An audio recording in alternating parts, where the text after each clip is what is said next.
feels so good to play, and his offense is so terrifying. Yeah, Sin getting juiced and Happy Chaos surviving. But we'll get to those as we go. Back to the match here with it 1-0. Getting Mini Faust right away and eats up the banana here. Yeah, remember, do not drop the push block on the banana. That crashes the game. There's the throw. OTG with the 5K, immediately keeping the pressure up. Yeah, 5K dash 5K is a safe frame trap there. Pushed away with the burst. Very smart decision making. And after the trade, Kai maintains some amount of pressure, but that's a great 6P from Faust.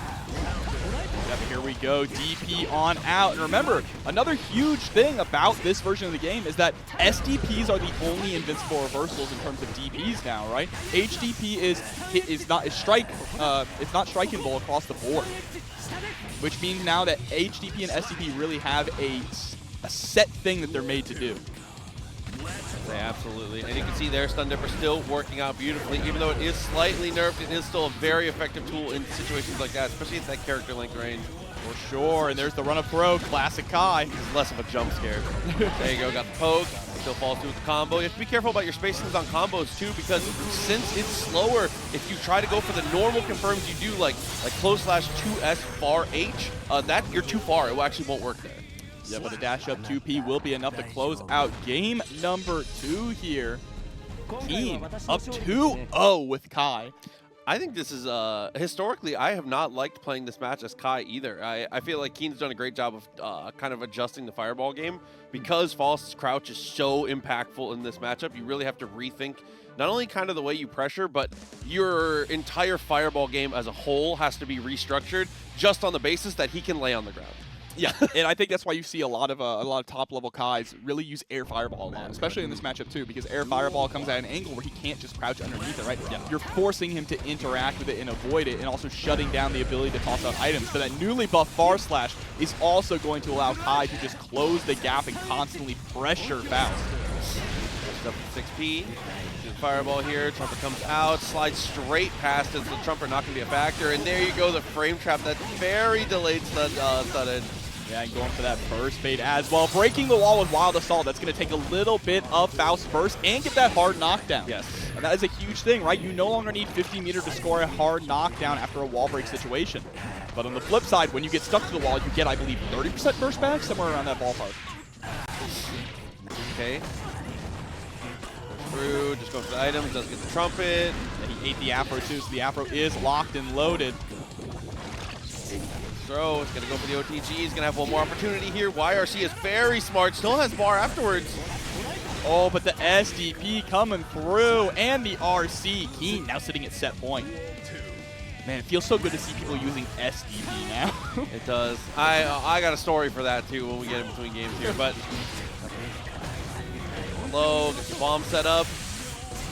Even further, knew it was gonna put him in block stun there, so was able to close the distance quite a bit. Can't really do anything with the space though. No, really just throwing out Scaffold, and it's too afraid to toss out items because they've been getting hit by these stray buttons and the stray fireballs. Throw, 2K, throw of his own. Strike throw has been working for Faust. You don't traditionally think of him as a strike throw character, but it has been working out beautifully for Scythe. I want to see you lean into it a little bit more. I'm surprised we actually went for the wall break in that situation. Probably just needed the positive bonus, because normally you would go for a high-low setup with the safe jump with the Afro available. But he's going to be able to take the round anyway, so, you know, it all works out. No harm, no foul. Yeah, finding that secondary touch still works out. Piece Heen threatening the set right now. Low kick as well. Oh, no reaction, though, to the whiff throw. That's unfortunate. Now you're going to get chunked here in the corner. God damn. Just barely gets stuck to the wall at the double 6H. Half your life bar for one bad guess, and 50 bars available. Heen, the late PRC. Burst is available now. How are we going to use it? I think at this point, when you're this low in life, you're probably going to use it like a traditional burst. Oh, and the RC blocks it and scores the punish. That's going to take a lot of getting used to, is now you can burst at situations that you never have been able to before. Because burst is full screen, yes, you don't have to wait for Kai to finish flipping in because you're afraid it's going to be a Canadian burst and whiff up north, right? So, another two characters come through that we saw get some relatively significant changes. BedMan? The two main changes to take away from BedMan is that you now keep your errors when you break the wall, yes, so you maintain your pressure even stronger after you break the wall. And 2S combos into 2H. which is huge. He needed that really badly. Yes. Oh, not getting to see it so far though. Winger to push through the wall here. Very good situation. Millia thriving in this, I was going to say, thriving in what we were calling this new rushdown era. Yeah, in a game that's already has very strong rushdown, giving Millia even more rushdown tools is crazy. So really solid game one. That 6P buff is also very nice for BedMan here. That counter hit, a lot of damage coming through. That's up, high-low is blocked, but it doesn't matter. The secondary touch comes out, a sliver of life left. And there we go, immediately into the wild assault. This pressure is so much scarier in this version of the game. Puts out the reversal super, and there we go. Every time OpenHunters has found himself on his back with 50 bar, he's let it. And I respect that. It's been actually every time. Hey, if it works, it works. And look at the patience here, just trying to find the right opportunity to hit that 6P. 6P is so buff now. It's going to hit Millia in a lot of situations it never would have because they extended the hitbox to actually be part of BedMan's net. I see big timers asking, is BedMan the character or the bed? It's the bed. Yes. The character is a different character. We'll get into the lore implications later, but yeah, no, it's the bed. Breaks the wall. And immediately trying to go for the Wild Assault there. That's the White Wild Assault, so it is going to have guard break properties and be invul partway through it as well. So these big body characters mostly across the board get that. Oh, we already see great adaptation and just kind of recognizing the situation there. BedMan goes for the push block there, but Millia has already queued up a second instant air dash, so was very ready for it. I'm surprised to see this soon into the patch, see someone that ready for a push block situation. That was perfectly dialed in. Yeah, and I mean, it also, I think certain characters just could play around it pretty well with their own game plan, because Millia, in a lot of cases, if that wasn't a push block, she was going to be trying to cross you up with JH, right? So either way, if you do the IAD, you're either going to stay in on top of them or you're going to be able to cross them up. And that's also a lot of things you see with, like, Nago players. They go for Beyblade, and they're already committing to Beyblade, so even if you push block them, okay, we're right back in. Yeah, I was already, don't mind me. Oh, man. I see someone said no pin, no win. Hey, listen. That's fine. Johnny has it now. Millia Bros is coming. She's doing well. She's doing well. I think she's in a good place right now. On the knockdown, though. Spent the burst. I really like that for early burst. Yeah, does not want to deal with it at all. Yeah, just being able to actually consistently go into 2H with BedMan is huge, not only for pressure, but just the amount of corner carry that BedMan gets off of something like that combo immediately into the Beyblade. Using the wild rush there for the hard knockdown, always smart. Super, that's a safe jump, but I'd already committed to something when they landed. Yeah, not safe enough. Third time on their back with 50 bar, and it's come out. Whoa! Okay. That was nasty. Fast PRC and using the dash through. Okay. And steals OpenHunter soul there.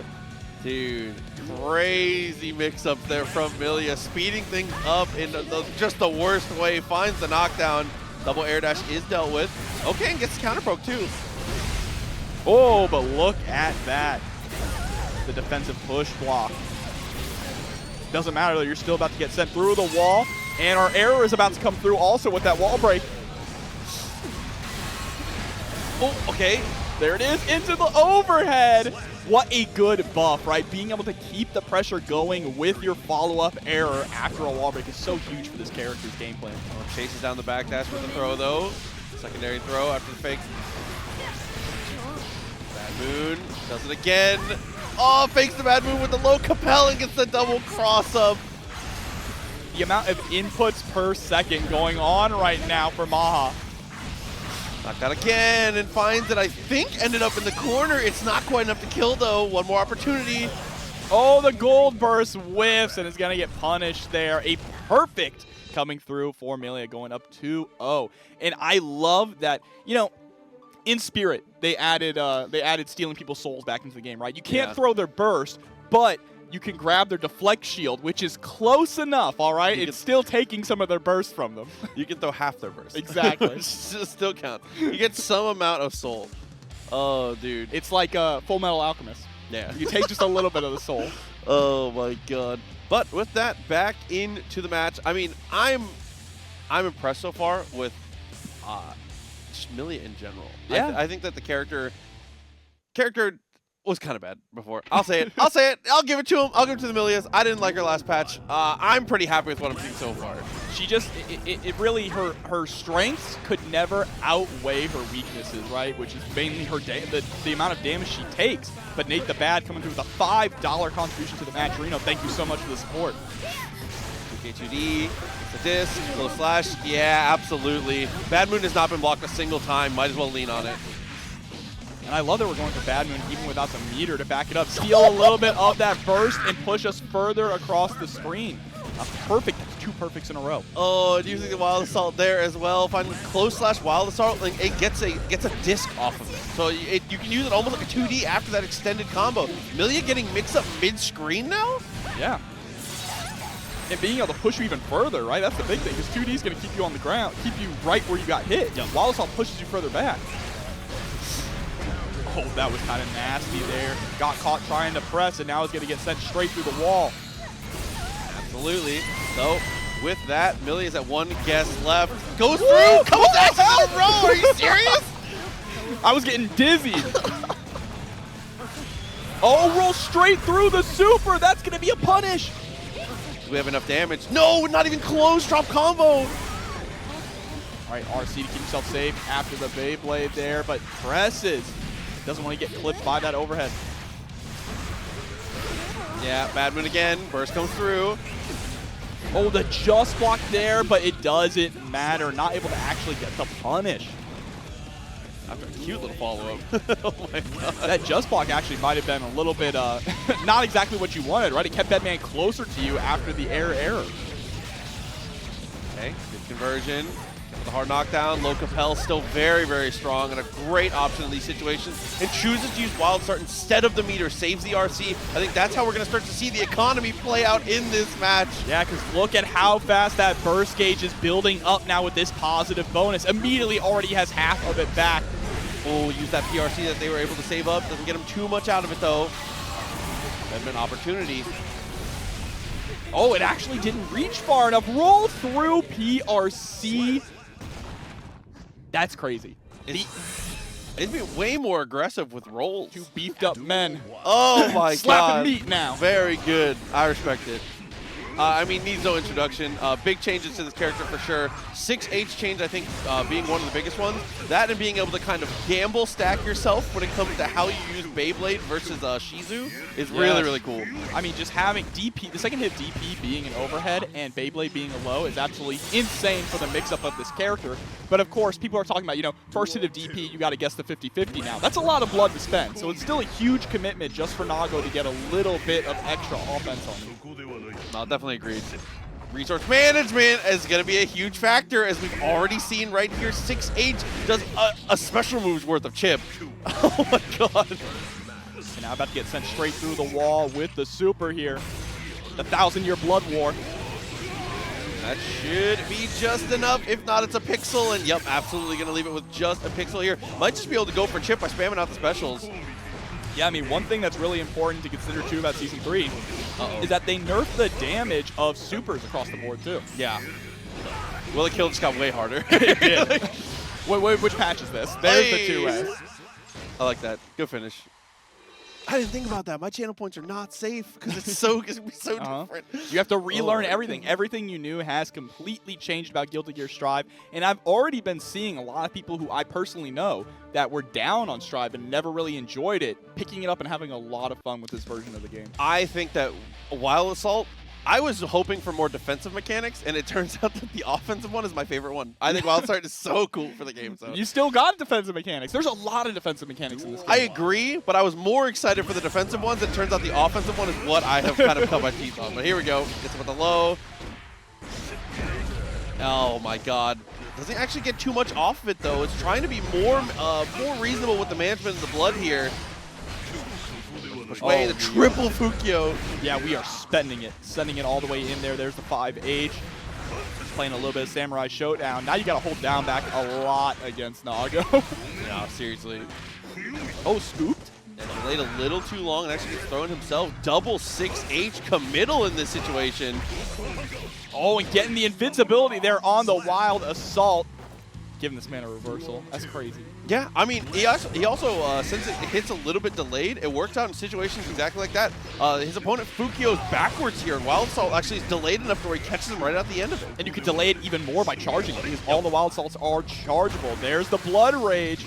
Oh my god. You might actually be dead here. RC to extend it. I think you're actually dead. Double 6H. Resource management, we always talk about it when it comes to Nagoriyuki, and it's more important now than it ever has been. Yeah, don't pop. Okay. Clone steady. Shizu's second hit is going to be most of your life bar. Oh, instead no. we look for the reset with BSU. I like that, so we can get a lot of blood back to get the pressure going, but instead we lose our momentum, actually. Turn stolen, gets the anti-air close slash. Wild Assault from way too far. Oh, yeah, but Beyblade into close slash anti-air, the classic. There's the blood-sucking universe. Okay, I feel like we're going to see a lot of that, too. Goes for Fukio forward, and Fukio's back to break the ankles on the attempt at the push block. Yeah, it's So push block is the super push block is very committal, right? You're stuck in that animation for like, it feels like forever, a full second. especially when you have a character that has like a burst movement option, like Nagoriyuki, or like May can just like, May has time to like down back and charge a dolphin and then ride on it. Exactly. But here we go, jumping into even more Nagoriyuki mirror matches. Character is looking very fun this season. Very. Game is looking very fun this season with them both going for the Wild Assault. You know, you may not like it. This Season 3 Guilty Gear, baby. They really all do share the exact same brain cell. Super on Wake Up. Oh, there's no way! You thought! Actually, Psych. no way! Psych! All right, if somebody asks you how Guilty Gear has been going this season, link them that. Yeah. Jesus! This round is Season 3 of Guilty Gear in a nutshell. 2S, 5H, pushed him away. Double Fukio to catch up here. Blood is getting close, but he's going to be able to do just enough damage to actually sate the blood and not pop. But we're back to a neutral situation here. It doesn't matter. Decapitation with the 5H. And Frisia is what's playing in the background. I can't wait to see that on Twitter later, that whole round. What is the soundtrack to this, bro? Frisia? Nice jump over, beats the clone Fukio, but still is able to find the poke. He has. Oh, there's the bite immediately after the clone. Yeah, that overhead coming through, and you can already see why it's so much more dangerous. Right now, Naga players are much more willing to utilize the DP. Oh, and reads the attempt to get aggressive there. Wild Assault just beats it clean. Bro, the way his sword just bends, it just turns into a noodle. Oh, tried to backdash there and got caught by the close slash. Double 6H to break the wall. Positive bonus here. Nagoriyuki was already insane at catching backdashes here. Don't tap back twice against this guy anymore. I feel like it's just not an option. The guard break there on 6H. He may not be able to actually go for any more. Oh, that was scary. Yeah, he may not be able to go for Fukio anymore off of 6H, but the guard break is still so solid. Oh my god, and then Beyblade afterwards. And you saw, made a very conscious decision in that moment, saw the push block and Wild Assaulted in response. But he was pushed a little too far away, but I like that he's looking for that. Yeah, absolutely. I wonder if, I don't know if charging it makes it go a little bit further. I'm not too sure. I don't know, I think the length might be character specific. Chat, do you know if charging affects distance on Wild Assault? I actually don't know that. Yeah, that's something I'm not too aware of because I never really charge it, to be honest. I tap it almost always. I play characters who have orange, so it's mostly just used to keep the pressure up. Charging goes a tiny bit further. Okay, thank you. Here we go, 2-1 now. And the launch is higher. Okay. Yeah, I knew that. I knew about that. I just didn't know about the horizontal. The changes to burst, while they also buff defense, they buff offense just as much, right? Because now it's so much easier to go for that aggressive burst and keep your opponent in the corner. There's the back throw. Oh, gold burst, positive bonus. Shizu, YRC in response to Shizu, I think also is a really good option. 6H into RC. It's so plus. It's unbelievably plus. What a backdash into a back throw. Yeah, so I feel like people forget Nagoriyuki is a big body himself, so he has that big body backdash. And remember, this white Wild Assault is invincible, right? Yes. But it can be thrown. That is a huge thing. So if you can react to it, it has that little delay before it hits, you can throw them out of it. Okay, fall through. Got the close slash. Good opportunities here as we go for the 6H. Oh, again, trying to go for the wild assault, but gonna get blown up. Spend that burst gauge, but you know what? That's fine to spend that burst gauge because you do have positive bonus, right? So let it rip. You're about to build it back. Okay, big opportunity here.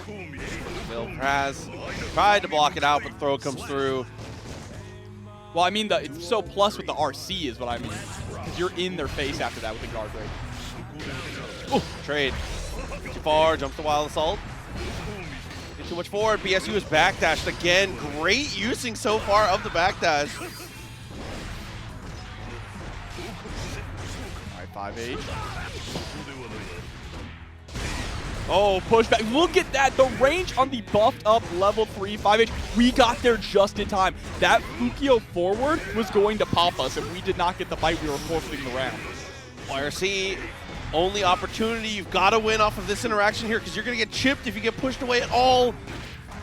BSU is huge. Yeah, I guess this high-low. Goes for the low option, but answers back with their own Beyblade. Oh, this is not a character that you can really utilize that defensive push block on. If anything, you have to be really, really careful about how you do it because Clone, Beyblade, Fukio, he has like a ton of options. So you kind of, I feel like you're just like reaction checking him. What better time to, you know, cut your teeth on Season 3 a little bit. But we're into the next match already. It is going to be PetraFied coming out here. Soul is a huge problem. I think this character is gassed right now. Yeah, I mean, Soul's never been bad. Don't let the Soul down players gaslight you, all right? This character has always been nasty. But going against WitchHazel's BedMan, I feel like I just fought them the other day online. Oh? I think I got washed. That checks out for a bit. Alrighty though, trying to get aggressive. 5K with the punish. Fafnir super in response. The BedMan's Wake Up Super Army is ridiculous right now. Yeah, we're just letting it rip. And PetraFied answers back with a Tyrant Rave. Look at the distance on that Fafnir now. He just covers way too much ground. You gotta be careful about how he pressures you too. Fully charged Ringer will gives you better opportunities now too. So, but it's not gonna matter there. Swings through right away. The round goes through, and the bed is the one to get it. Don't sleep, man. Fall throw out counter hit. Wall. Yep, I like the FDing that we're seeing here from WitchHazel. The Clash too, able to follow up with the Clash. Trading on the DP, interesting interaction, but there's that pickup with the counter hit Bandit Bringer. Okay, super push to the wall, and it's never, I feel like Soul, it's never a question, man. The kill comes through, as Broadway Lamb comes through, the 420 contribution. Thank you very much for helping us with the match, Reno. I see you guys all claiming these codes. Thank you very much. I love the way that WitchHazel is utilizing the wild assault here just to try and circumvent neutral, right? But oh my god. Speaking of circumventing neutral. Ground Viper for the anti-air. Okay, gotta press to the wall here.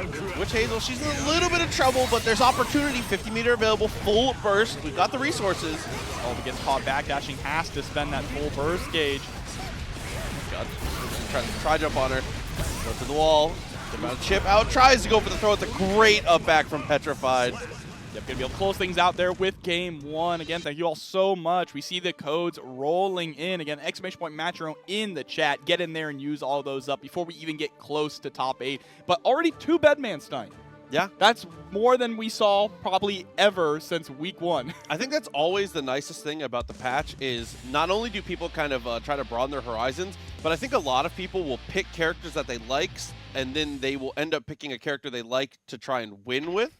Yes. So some people in the beginning of the patch, they'll be like, I'm going to try my passion project and see if it will work. And that might be the case here, maybe not. Maybe Hazel just likes BedMan, you know? Because I know that Hazel used to play Bridget, if this is what I'm thinking of. Nice backdash there, avoiding the 2K. Delilah's trying to catch up. It's tough. Oh, blows up the Night Raid Vortex there. Tried to do a cute little shimmy, but shimmy's mean nothing in the face of a wake-up DP. Goes to the wall, close slash. Good use of FD there to catch some space, but the fireball actually closes the distance. It works beautifully. And a beautiful $5 contribution from Jason in the match arena. Thank you so much for the support. And ArcForge coming through with the $60 and 5 cents. ArcForge, thank you very, very much. Appreciate you as always, boss. Thank you.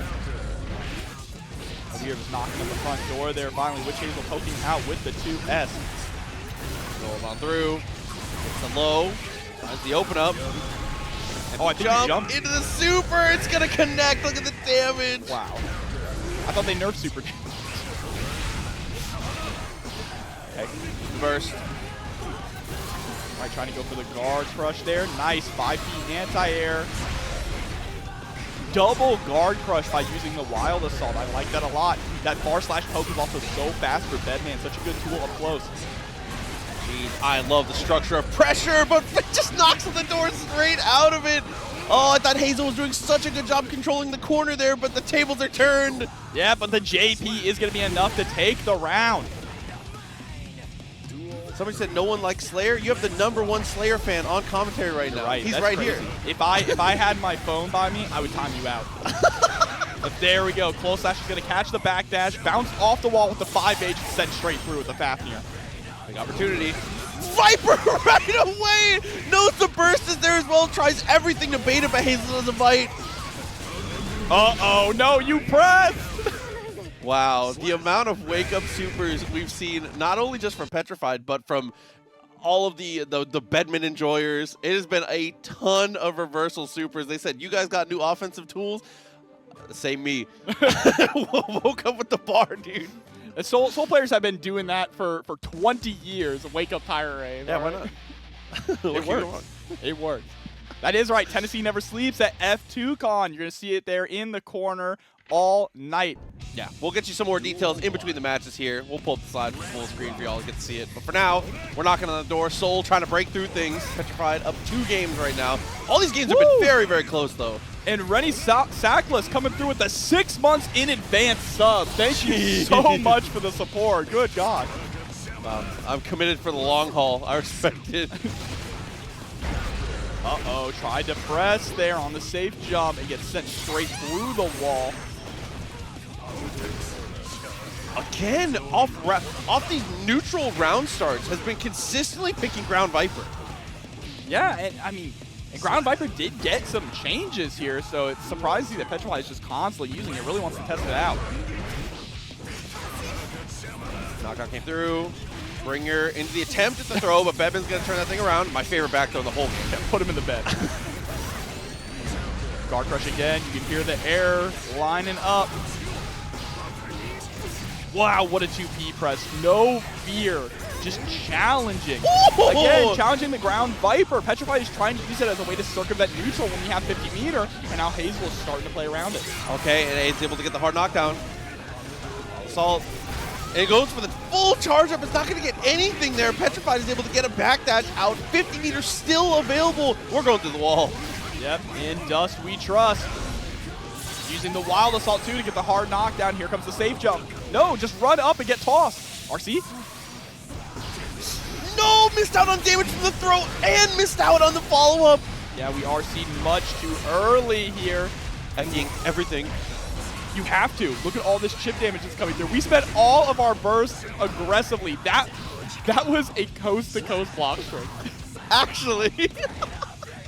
Oh my god, but it does end up in a round victory here. WitchHazel, I like what I'm seeing, but PetraFied not letting up for a second. I know we had to spend everything to get it now, and it means that BedMan's not going to have any resources for defense. Which chat said Ben Lewis. Yeah, low-key. I respect it. Okay, follow-ups. Well, you know, PetraFied is willing to take those aggressive options. Be careful how you structure. All right, spins on in. Oh, is this safe? safe? Nope, No, not at all. And now pressure is on. One more interaction could close it out. Are we going to use wall assault? No, we just RC. that should do it though with the wall stick. Yeah, is able to break it through. PetraFied takes it, and I mean it from my heart of hearts. 3-0 close though. Every round was like super winnable. WitchHazel, I am very impressed with the best. Presidential Millia God. About to spin, but not playing on Millia. Instead, playing on Johnny. Ooh, you get your wish right away. Card comes through, is able to get the extension here and break through the wall already. Yeah, already half your health gone. That's the thing about Johnny. Once the card is set up, you're guessing for half of your health. Trying to utilize that 6K to get the launcher. I like this from Ram, though. Ram, definitely some changes here. I think net neutral probably, maybe slightly nerfed overall, but nice air throw. Yeah, especially her run speed being slowed down is huge, right? Yeah. But because her run speed is slowed down, she does have that new special move, which means she can be more aggressive mid-screen. No, I definitely agree. We got a lot of time is going to tell how this pans out, but I think overall Ram seems still okay. But you know, draw one from the deck, cut it up. Johnny, I love his animations. He's so good. he's just so cool. He is the coolest character, one of the coolest characters in Guilty Gear. There we go, setting out the deal. Okay, backdash. That's one thing that we were talking about. Johnny, to some Strive players, if they haven't played older Guilty Gears, might feel a little stiff. So I think for some people, it's going to take a little getting used to. Yeah, his movement is very on rails compared to a lot of different characters, right? He has a box dash, kind of similar to Leo in a lot of cases. But also his box dash takes him off of the ground, so moves that only hit the ground won't touch him, which is just, it's always been so strange. Forward dash over slide head like you were talking about earlier.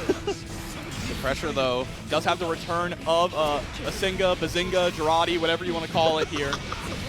It's such a good tool to be a really call-out throw. That's what I've seen a lot of Johnny players using it for a combo filler or for dashing up and calling out throw, because you get a lot of reward on counter hit. Okay. Ooh. Still, I mean, even with the slower walk speed here, you can't be sticking out buttons all willy-nilly against Ram. She will still get those whip punishes. Yeah, and a lot of Johnny's game plan, that's one of Johnny's big weaknesses that you're going to see right there. When he whiffs hard, right? So much of Johnny is being able to force you into situations where he can keep himself safe with misfire cancels. That's how it's been across the board. So when he whiffs something, you have to get in and get that punish. Oh, push the wall once again. Actually, not enough kill. Good push block and follow-up.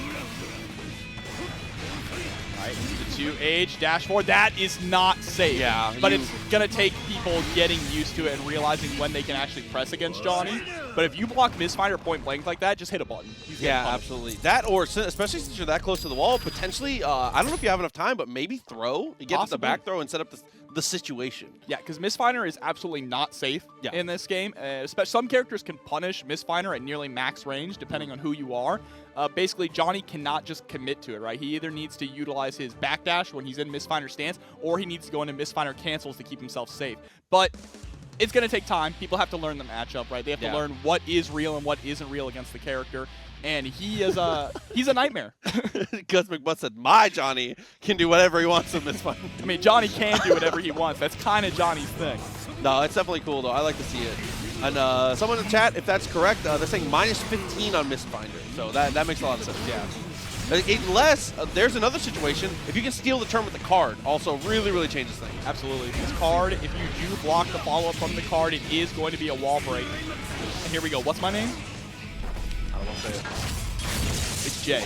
Just Jay. Just Jay. Breaks the wall. Boy looking like Jack. Good Lord. I'm so glad we're getting just Jays in the chat back.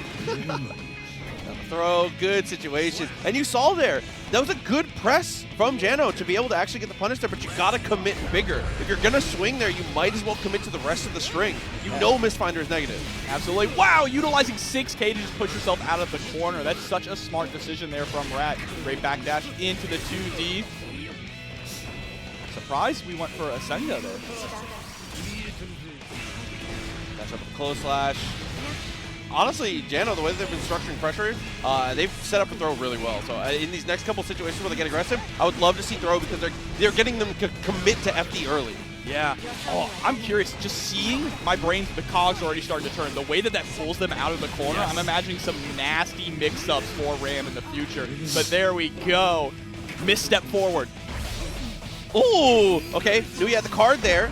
PRC in response, gets the hit. You're should dead. Be enough. Yep, breaking with the Wild Assault. Don't even need to. We just let out the 6H. And this song is Blue Water, Blue Sky from Guilty Gear XX. It's May's theme. Shouts to Royal Flush. That's that is production. He was like, "Hey, I need this on my playlist." I respect that. Oh my god. But Rat already showing the strength of Johnny in Strive, and I want to let you all know, Johnny a little less carried in this game, still very strong. But in Exerd, he got a full combo off a throw. I hate that character in Exerd. He was the best grappler in the game. I agree. he was obnoxious in Exerd, dude. He was crazy. Yeah, oh Johnny is going to be really difficult for some characters to deal with, like Potemkin. But you have to also take into consideration, he kind of has to block. When you get him down, you get your turn. That's true. He has to do some wild stuff to get out of it. Did you see the wall bounce off of that? He utilized the misstep forward to be able to close the distance and get the wall bounce. That was insane. And that's going to be the standard stuff to see from Johnny here. 2K2D goes for the card. Set up here, dashes forward and gets the throw, sets up for the strike, amazing. Yep, there's the guard break, tries to go for the instant overhead with the TK Mistfinder.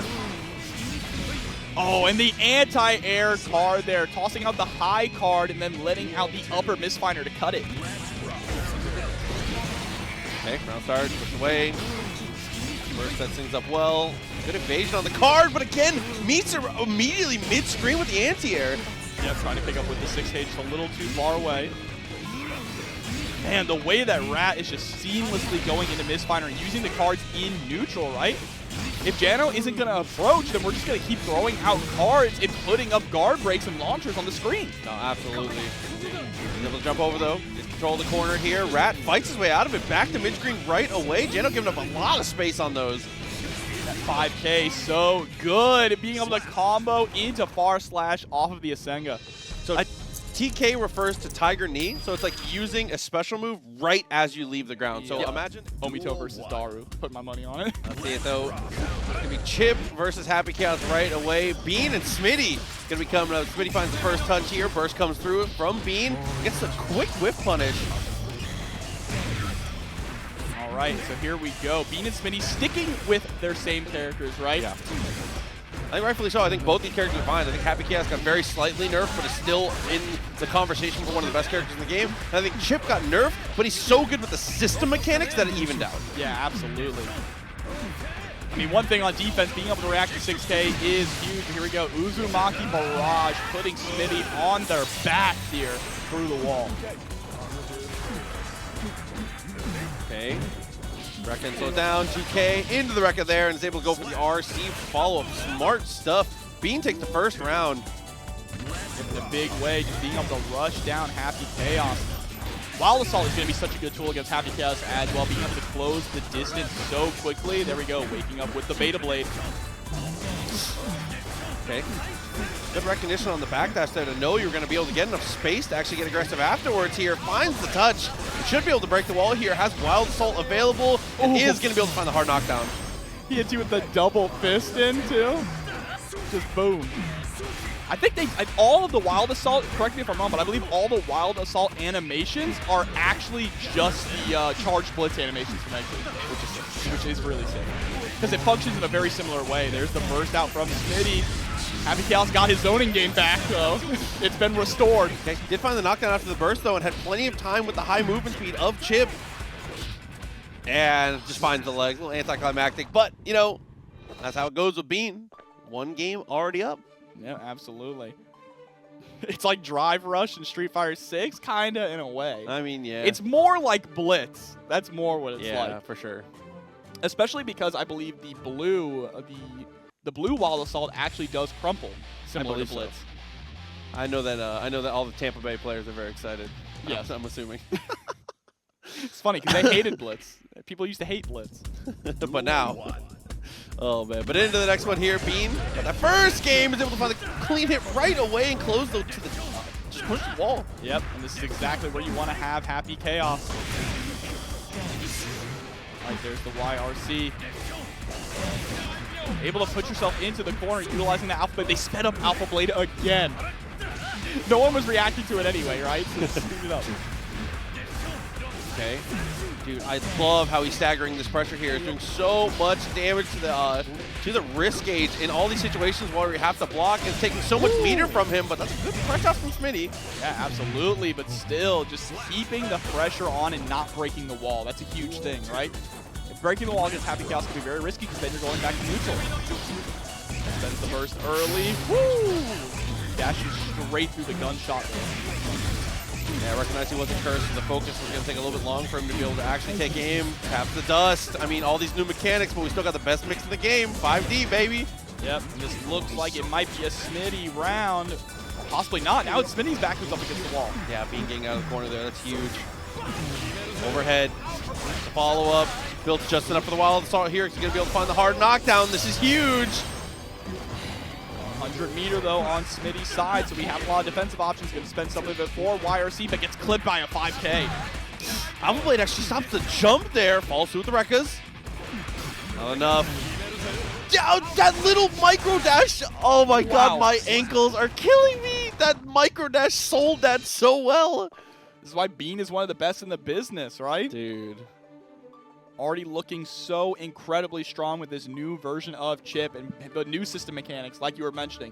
They help make Chipp even more of a threat, even though he lost some of his more aggressive tools from Season 2. You know, we were talking about that, how a lot of people saw the nerfs on the board and they thought, oh, this is really bad, but they didn't realize how fundamental the system changes were going to be to the game. Oh, the immediate response from everyone was like, "Is Jover?" As soon as he saw the actual, there was like, "There's no way." But yeah, I think he does so well with mechanics just like that, being able to find the follow-up with the wild start in that situation, and still has half a burst left over for it.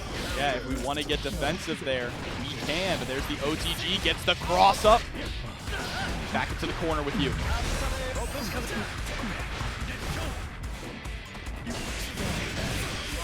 Ooh, okay.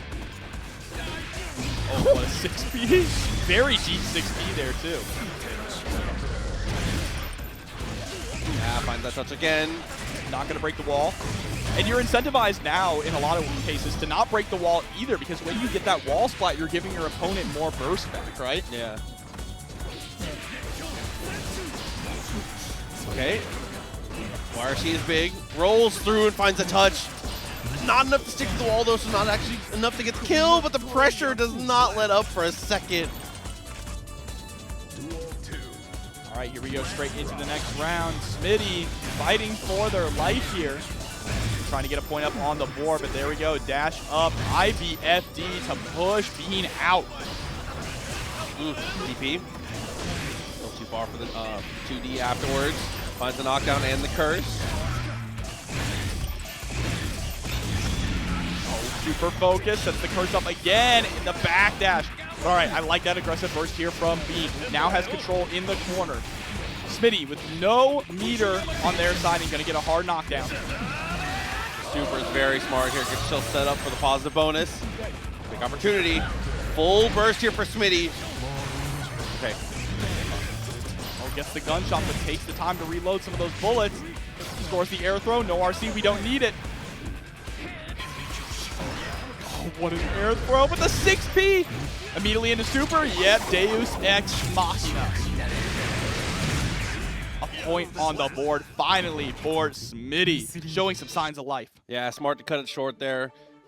I feel like we haven't gotten to see very much of the use of the new mechanics other than just burst here. That might end up being how Happy Chaos kind of tries to play it. I'm excited to get to see how the metagame kind of progresses with each player kind of deciding how they want to spend those resources. Yeah, it's gonna be huge because now you have so many different things to think about, and they're all very strong options. Yeah, for sure. You can just play it traditional and just hold your burst for, especially because, again, Happy Chaos is a character, like, his only weakness is that when you knock him down, he kind of has to block. Yeah. I mean, the fact that you can also just burst Happy Chaos now from full screen. Well, that's just, you know. We love that. We love that. He checkmated you too often.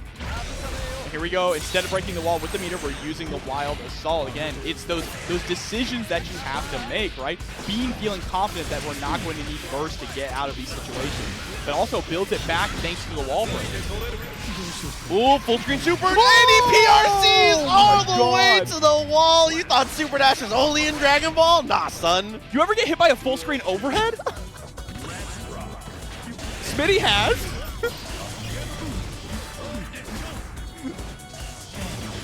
Air throw, very nice. The overhead comes through again. The follow-up. Oh, we were trying to go for some disgusting BRC fuzzy mix-up there. Yeah, 'cause another big thing is you have so much momentum off of Wild Assault. So if you do a Drift RC, you maintain that momentum with the fast RC, which can lead to some really disgusting setups. Okay. Yeah, we'll look at the first once the Alpha Blade came out. PRC. Man, things from here. Taking the shot a couple times in a row. It's working out pretty okay. Just has to find that single touch. Really low on resources now, though, and the dash of 2K had no time to take aim. Bean doesn't even give him the opportunity. And I think that's the better call. I think Bridget does a much better job in this matchup. Yeah, I think even before Faust was as juiced as he is, I felt like Faust did pretty well against Happy Chaos. Not Happy Chaos, against Nagoriyuki, so. Yes, Johnny Beard is legal and encouraged. Okay. Was able to get the trumpet there, didn't change too much. Goes for the burst there, positive bonus. Great decision making as we close the distance and find the low. Nice mix up. Oh, and there we go. Starship right out of the corner, but Mini Faust locking you down. Uh-oh. Just in time with the reel in there on the scaffold. Not getting clipped by the bomb. And that's because Papple has the bomb timing just ingrained in his DNA, right? Absolutely. I mean, as a Faust player, you kind of have to. When you pick this character, you sign yourself up to have to deal with not only create mayhem, but deal with your own mayhem. Exactly. Here we go. Another bomb out. Oh, look, attempt for the little bombo action. And trying to go for that full screen overhead. He just ate Mini Faust. That's huge, actually. His own son. Saturn devouring his son. Bomb is out, and this time it's actually Hotashi gets clipped by it. I didn't even think it was close enough for that. Mini Faust does come through in the end. Tries to pull the extra item there, thinking that Hotashi was going to be deterred. He was not. Oh my god, double bombs are on the field! I think he thought he was just far enough away. It does not work out. Amazing stuff. Papple, again, thriving in the chaos to win that one. And Papple now having the ability to store an item and figuring out what that item is means that the chaos is even more controlled, right? Yeah. Now he can farm for those items and put you in more consistent setups, which is the scariest thing about Faust. When you give Faust consistency, that's when he becomes a really big problem. Also, if he eats an item that can't be duplicated on the screen, I think he can't pull it again. Yeah, I think it cuts it out of his item. So he can specifically be like, I hate this item for this matchup, eats it, never sees it again, throwing it for that round. It's huge. It doesn't? Oh, it doesn't? Okay, So that's what I thought it was. Okay, Somebody was talking about that. That's even crazier. Double Mini Faust? Man, that's horrible. I don't like that. Never mind. I feel like that's going to get nerfed. But there we go, 5D. Thank you for that, chat. Oh, and there we go, 6H immediately with the overhead. Follow up.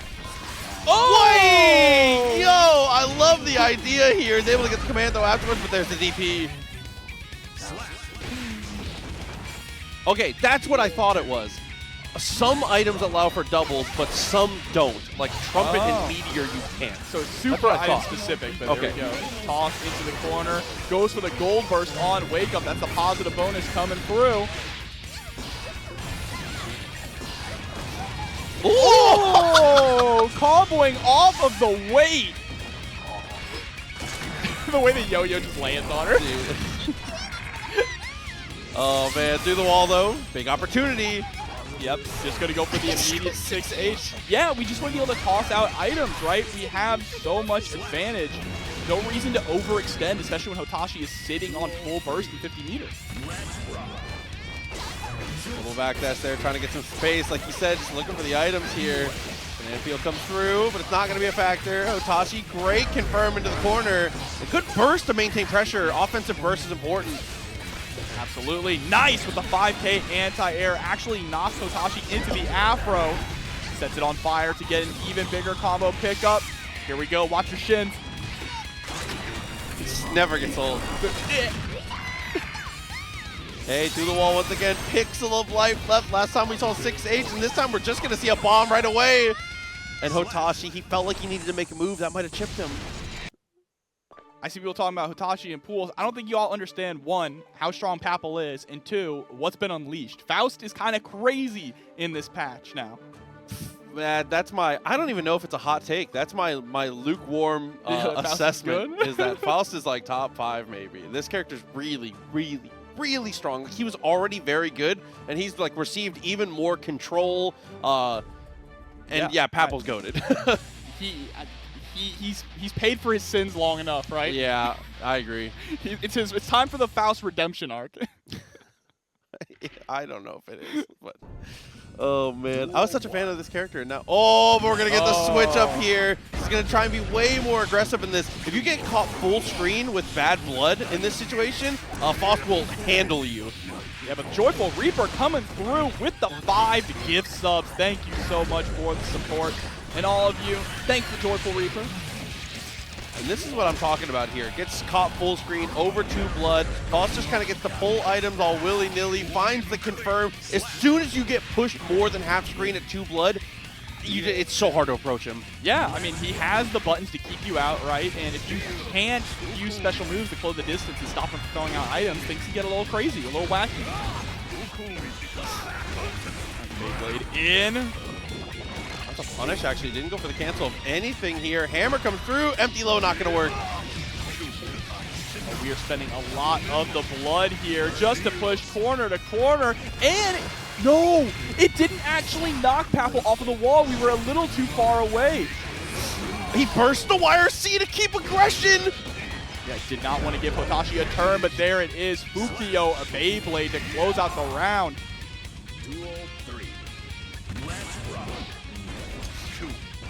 Wow, we are backdashing everything, just trying to get some space. Unfortunately, that ends us in the corner here. Puts the bomb away to not get punished. Uh-oh.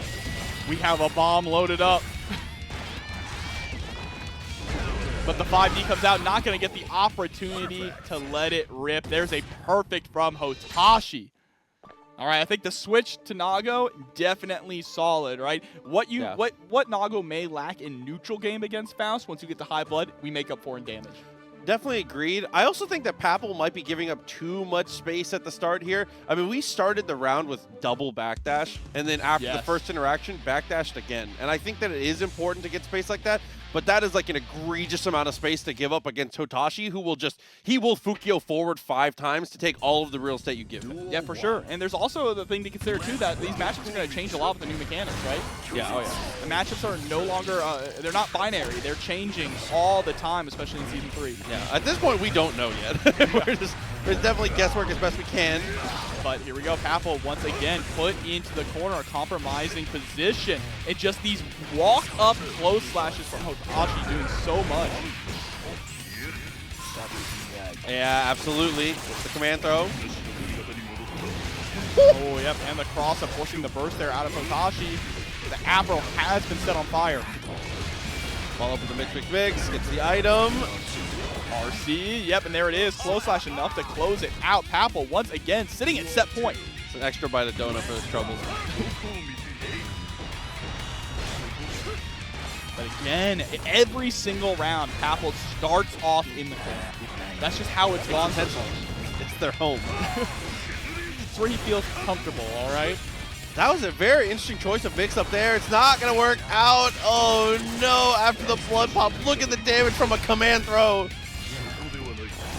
The delay on the Scarecrow holding it for so long, and there we go. Papple going to be able to close it out. Can I just say, just from a game design standpoint, the fact that you can do that kind of delay with the Scarecrow is so much more fitting to the Faust aesthetic and to the usage of Scarecrows there, because it is like genuinely a little unnerving. Is going to be the selection between the two. So this is going to be very, very exciting to get to see. Oh man, the canon matchup here. Just fighting your father-in-law. An off-round start. Both of them playing very, very patient here. I like this from Umisho, not willing to overcommit. There's the burst. Already an early burst of flash. Wow, this is the most footsies I've ever seen, the most patience I've ever seen in a Guilty Gear Strive match. Yeah, both these players playing it really respectful here. Use the bringer, 2K2D afterwards. And again, Umisho's just trying to go for these light touches to get some pressure started. But Flash doing a really good job of just staying out of those ranges. He missed his core trickle. Oh no, he doesn't have the meter for it. I think he went for Wild Assault and didn't know he didn't have the burst for it. Ah, so only got the 5D. Uh-oh. YRC just getting blown up here, spending the burst. Doesn't go for the RC afterwards there. Maybe was trying to delay and play some chicken. It does not work out in the end. Good press from Umisho. Yes, Umisho able to bring things back and still holding on to burst for that entire round. Look at this FD blinking from both of them. They're trying to fake out the dash forward with the FD blink. Trying to force whiffs. Oh, okay. Running right into the knuckle sandwich there. And that knockdown close slash afterwards. Knocking that door a couple times. Good poke there. Far slash, obviously incredible button already. Even better on this patch. Look at the spacing here from Umisho. In the patience too. Trying to catch Flash, jumping out. Immediately explodes into offense with a wild assault. Fast RC into the low. You're dead. No, we don't get the pickup there after the 2K, but that's all right. Saw the 2K come out, knew that Wild Throw was guaranteed going to be enough damage and going to be able to finish it off. Amazing stuff. Umisho, great recognition and world-class footsies from both these players so far. This is super ridiculously high. I can't believe this is a crazy pools match. It's honestly crazy to see how Umisho is so good at being so patient and playing so slow, and then just can explode. Someone said, finally, the grounded footsies that Guilty Gear is known for. Absolutely. Oh my goodness. Throw. All right, close slash pressure in the corner. Just went for the full string, got the push out, but oh no, we threw the right arc ourselves into the corner. A terrible position, now stuck between a rock and a hard place. But we just get out with a super jump, air dash. Yep. Changing the heavy fireball, not going to work too much. Very plus on that situation. The jump back's working out so far from Umisho, but there's after the counter hit, forced to spin the burst.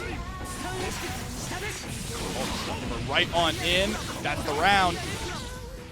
And that's the nice thing about Sundipper is while it is slower, it is still utilized in a very similar way. Yeah. You can still just catch the legs for it in really weird situations.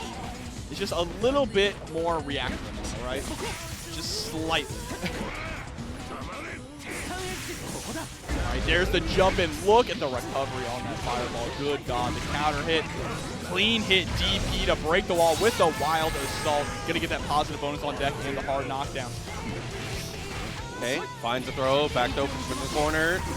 Fireball +4, and yeah, just kind of risks it all in that ending situation. And not breaking the wall with super or wild assault, sending us back to neutral, even though we had nearly 100 meter on deck. Oh, DP beats it clean. And Wild Assault afterwards. Okay, uses the double Wild Assault. Full burst utilized in that confirmed to find the hard knockdown, but wakes up with the RC backwards. Oh, the OTG. We thought we were actually going to be able to get the pick up there with the 2H to no avail. Another wild throw. Umisho threatening to take it up 2-0 right now. Okay, Bringer didn't work out. Back dash here. Finds it low once again. I love the use of the 6P confirm afterwards. Sticks to the wall, and okay, pushes through it fast here. All right, JH. Wow, that's still connected there.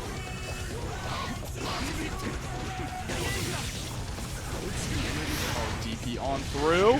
Gets the side swap and baits out the burst. One big thing I noticed is that for a lot of people, you have to relearn the timing to punishing burst, right? Because now burst does have a little bit more block stun on block. Yeah. I already know, and I'm sure everyone in the chat has already dropped a lot of their burst punishes the first few days of the patch. Yeah, it's definitely very different for sure, but working out in the end.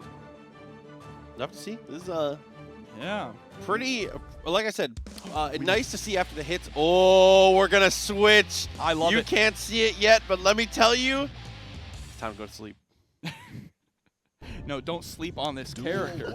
All right? He's about to put somebody else to sleep, bro. Let's see it. Let's see, is Umisho going to get tucked in? All right, no more sleep jokes. We're done. I'm calling it. All right, that's fair, that's fair. Oh, the Wild Assault getting to the other side, able to get the anti-air 5P, forces the burst out of Flash, recognizing that was not a situation you wanted to be in. And we'll see, yeah, Umisho does not want to deal with this character here. Nice punish on the whiff throw, but no follow-up after the Bandit Revolver just kind of stood there and got hit. 2P, comes to follow-up in a row. Backdash came through.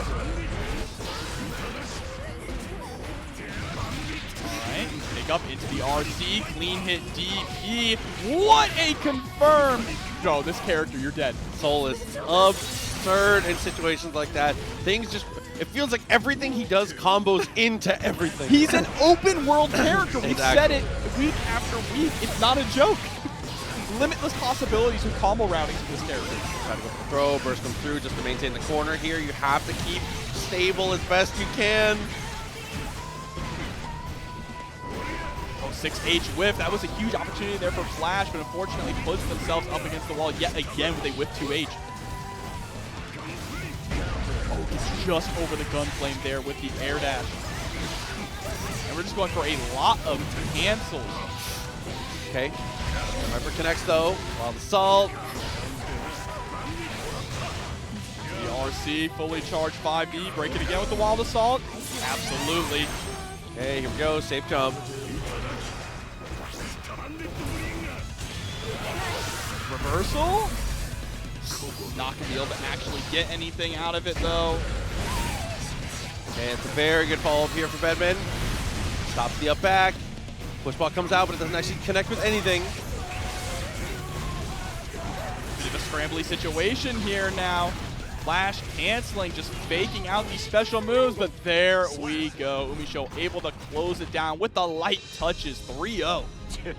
Strong stuff, and it was extremely back and forth in a lot of those odd situations. 48, like we said, so we're getting down to the nitty-gritty here, and that is a crazy costume. It does look wild. That's my favorite color for him. Holy moly. Here going up against Kreeg. Happy Chaos. Again, this matchup, still tough, still tough. Unfortunately, ran out of focus there, kind of mismanaged the resources here. NBNHMR used that opportunity to close the distance pretty well. Oh, but the 5P anti-air. Yep, it's so smart from Kreeg, already getting used to the new burst. I can burst wherever I want. Jump forward, try to go for the burst option, finds the air throw into the 6H, but 6H kind of loses you pressure there, but too far for the YRC! Not only that, but that's invincible! Yes. The Wild Assault is invincible, so just blowing through the YRC. Oh, try to go for a repeat of the same situation, gets Goomba stomped instead. Nice step there from Kreeg, gonna break the wall with the Wild Assault, great call. Yeah, saving that meter there for a super focus, right? And there it is, popping the super focus, still gonna be able to get some meter back. And I love the micro dash forward. See? We ran out of bullets, but it doesn't matter. The blood rage there from NBNHMR means that Kreeg takes the first round. Yeah, NBNHMR saw the resources also, and that's why he spent so many of them to try and close the distance. Fukio backwards into the Beyblade actually completely beats that attempt at the round start open up. Bro, he's just standing there, pointing at him menacingly. Yeah, get that focus a little low, though. Got to be careful about how you manage it. That's a clean jump in from Nagoriyuki. You don't hear that often. Yeah, and now we are down to one more bar of blood, which means we can get a lot more aggressive here for NBNHMR. There's the Fukio forward, faking out the mix-up. We could have gone for a low or an overhead, but we were probably too worried about popping. 6H continuing to build back the blood. The execution, max distance. NBNHMR good to even it up. Removing Happy Chaos's head from his shoulders. There's the DP at round start. Still the best round start option in the entire game. Yeah, she's incredibly strong in those situations. Little slash into the 6H. I feel like we're using 6H and giving too much room, but as I say that, NBNHMR uses that space beautifully. When people saw that 6H could no longer be special canceled, they thought this was gonna suck. But I feel like they're using it more than ever now. Yeah, it's putting him at like the perfect spacing here, doing a ton of chip, getting you a bunch of blood back. Worth its weight in gold so far from what I've seen. Yeah, 2K2D goes to the OTG, tries to get the shimmy on deck too, but I don't know how Kreeg is going to get out of this one. The meter is just running down. Where's the Wild Assault? Let me see it. Doesn't matter. Oh, just didn't spend it. Didn't ever have burst for it. Was just forced to block out at every single stage of that. Never even had an opportunity. Yeah, you just had to hold on to FD for your life. Explain the blood gauge. So whenever Nago uses special moves, he builds up his blood gauge, right? If he can cancel special moves into special moves, which builds up even more blood. If the blood reaches max level, he goes into blood rage, which means his health drains about over half his health or around half his health. It's about 50 to 60%. Yeah, so that's the quick answer for it. Yeah, so he's able to cancel things out, working out well. And then he has certain moves that sate his blood. When he cuts you with the sword, if he's able to go for the bite and get the blood-sucking universe, as his like bloodlust is sated, you get farther away from blood rage, so you get access to your special moves more. It's a big balancing act. Yeah, and you'll see every time he hits with the sword, you see the blood flow into him. So he's getting blood back and making that blood gauge go down. And there is a perfect from Nubenheimer to kick off game number 2. Again, with the DP, Happy Chaos has no answer to that. Oh, uses all the bullets, but is able to get close enough, gets around the wall, and breaks it in just such a... Punch his foot. Punch him in the leg, yeah. He said, what are those?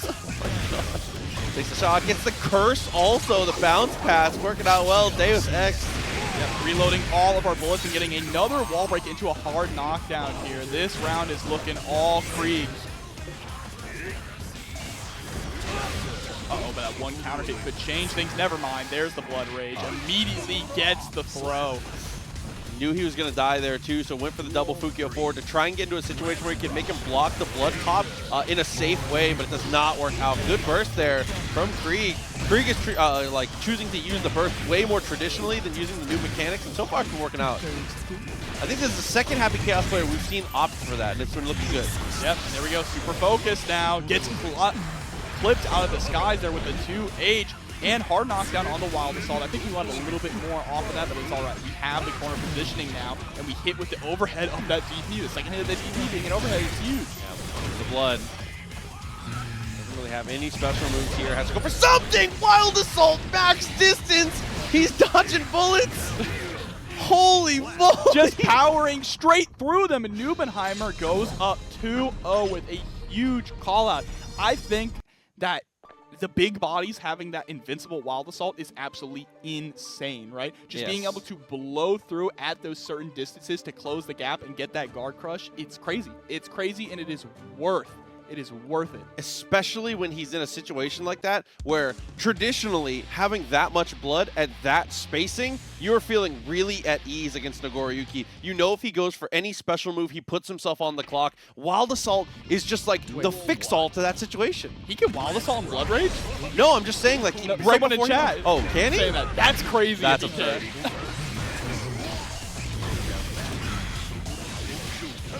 All right, here we go. Nubenheimer trying to make this a quick 3-0. There you go. 6H again. Look at the blood. I think he just saved himself. Just enough. It's still Fukio's forward. Yeah, I knew he was going to gain enough blood back to make it worth it here. 50 meter available. Has to spend it.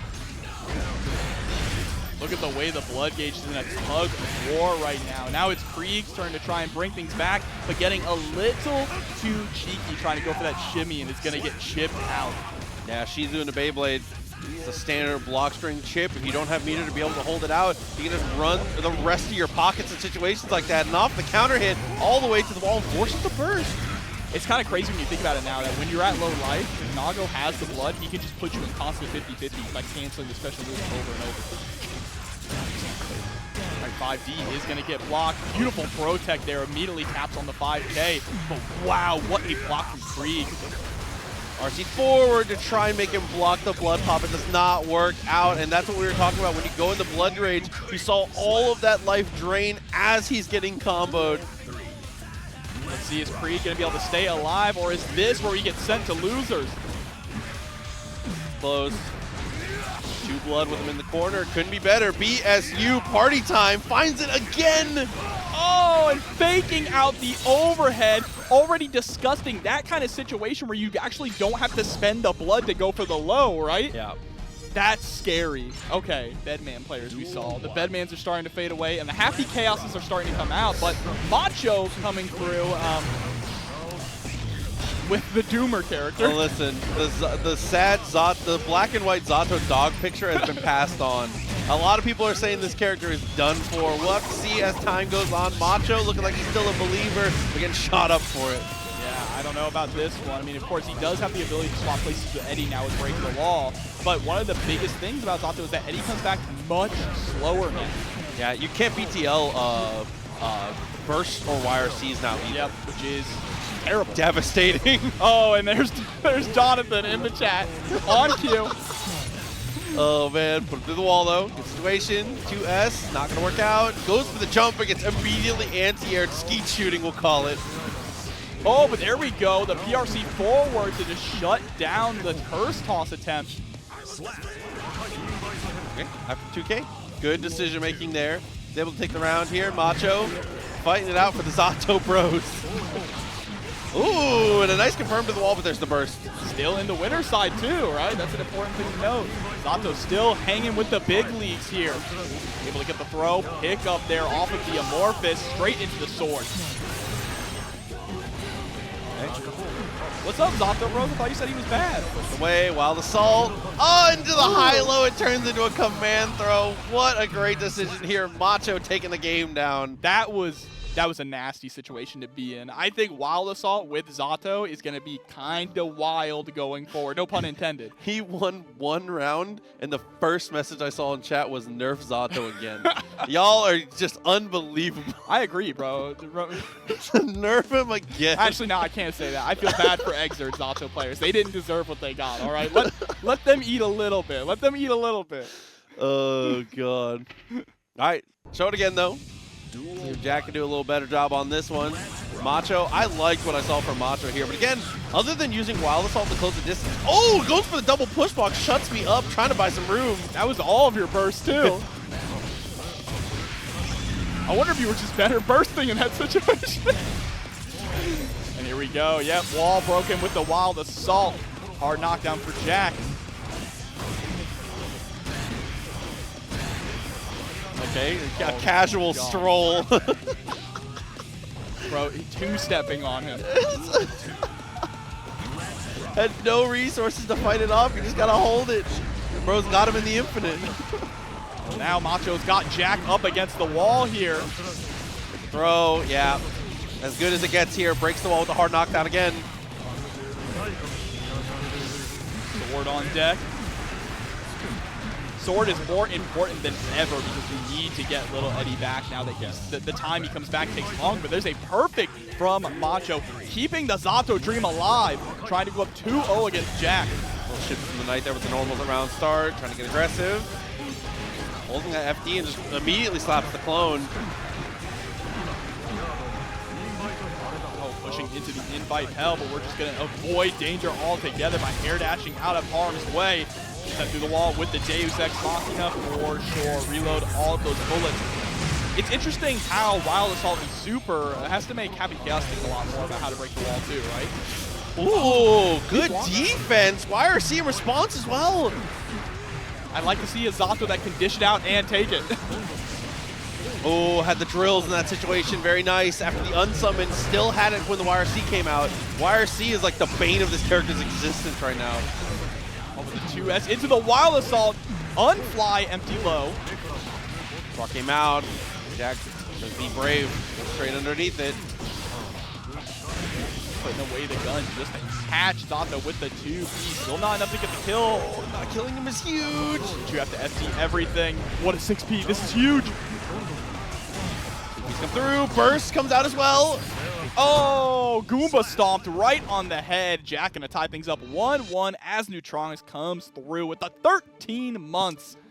Just over a year. Thank you so much. Somebody in chat asked how bad the Zato nerfs were in Xrd, and he went from like arguably the best character. Correct me if I'm wrong. One of the best characters in the game. Arguably one of the best characters in the game to like one of the worst. Bottom 3, nearly non-functional. He got obliterated in that game. It was really bad, but if you don't know what you're doing against the character, he can still destroy you. Yeah. But that's Xrd. Anyone can destroy you in Xrd. Duel 1. Back to it though. See if we can continue to keep our heads afloat here. The Zato believers. Tap dust. It's still just as good. fly is also a much shorter duration now too, so that was nerfed also as well. Man, Macho still looks like we received no nerfs at all the way that we are piloting this character. There's the Amorphous. Okay, from the setup, has plenty of bar. Here it comes through, and it just hits clean. Yeah. I think Jack maybe wasn't expecting Eddie to be available. Yeah, don't know what we were going for. Like it appears with Drunkard, with Tech, finds the hit. Again, look at how slow that gauge is coming back. Just has to hold all of this pressure. Backdash there on the 5D attempt. Utilizing Break the Wall also to recover a lot quicker. And that swap, did you see that? Yes. Already using the ability to swap with Eddie to good effect.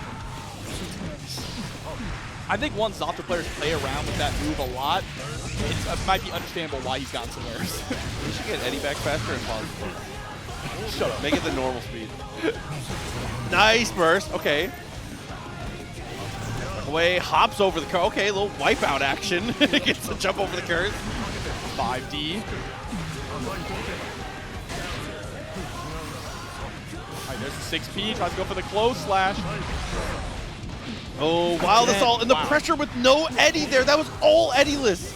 Yeah, and I think Wild Assault is going to make his Eddie-less pressure way more consistent and potent, right? That's again another thing that we talk about. When we read the nerfs on paper, we don't understand how important the system mechanics are, right? Eddie comes back a little bit slower, but that's because Zato has Wild Assault now. But Jack is still doing a great job of maintaining the pressure. Goes for the jump in and ends up with an empty low. Gonna break through the wall here. It's gonna spend the super to re-manage resources, which is a good call. Hard knockdown situation. Oh, we tried to use our own Wild Assault meaty, but Macho able to wake up with the gold burst. That is a positive bonus on deck. 5 Ps into the RC. Again, can extend pressure so long here to be able to get Eddie back. Goes for the sword in reaction to the push block. That is so smart. Yeah, nowhere to run. Tried to chase up into the skies, had the right idea, but was too quick on the draw. Away. RC afterwards gets the wall stick. No opportunity for burst there. Macho, it was X'd out for the entire confirm. Yeah. I mean, that'll do it to Yep. you, but now Jack is going to go up 2-1 here. Definitely, the pendulum is swinging back and forth in the momentum of this matchup, but I feel like as it goes on longer and longer, Jack is starting to get a little more used to Zato. Yeah, I mean, I feel like Macho's doing a great job of showing off all the new ways that Zato's going to be Jack is blocking everything. Yeah. there's no remedy to good defense. Just like your coaching here is like, try to hit him next time. Like, Jack is just, the defense is crazy right now. Just mix up better, right? That's the thing. Macho is getting in. He's getting in, scoring those hits, able to start running that offense.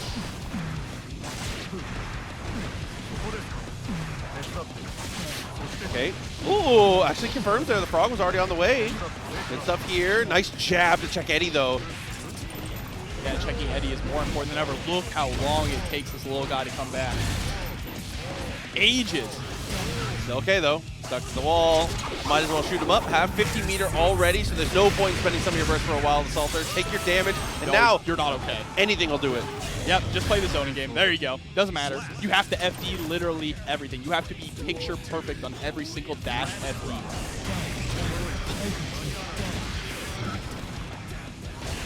Oh, wow, that delay was kind of threw him off. The timing was crazy. Shoved him all the way into the corner there with that bar slash and through the wall as well. And now here we go into the fuzzy mix-up. Pierce, 2K2D. That was tricky, but Jack again deals with it. I like it because now you can fake out the cross-up, right? He did breaking the law, and it didn't go. He tried to breaking the law burst. All right, Zato players, I'll give you some. I don't know why they did that to him.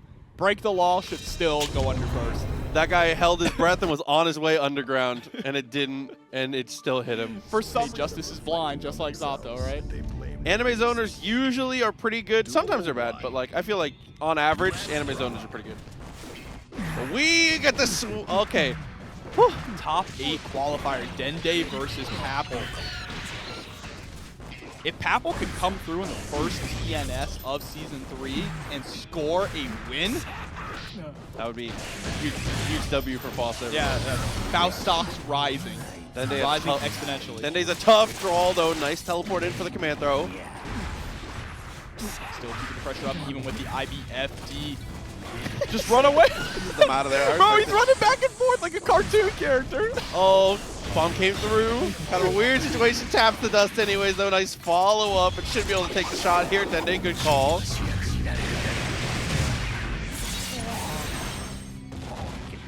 Knockdown just for the run up close.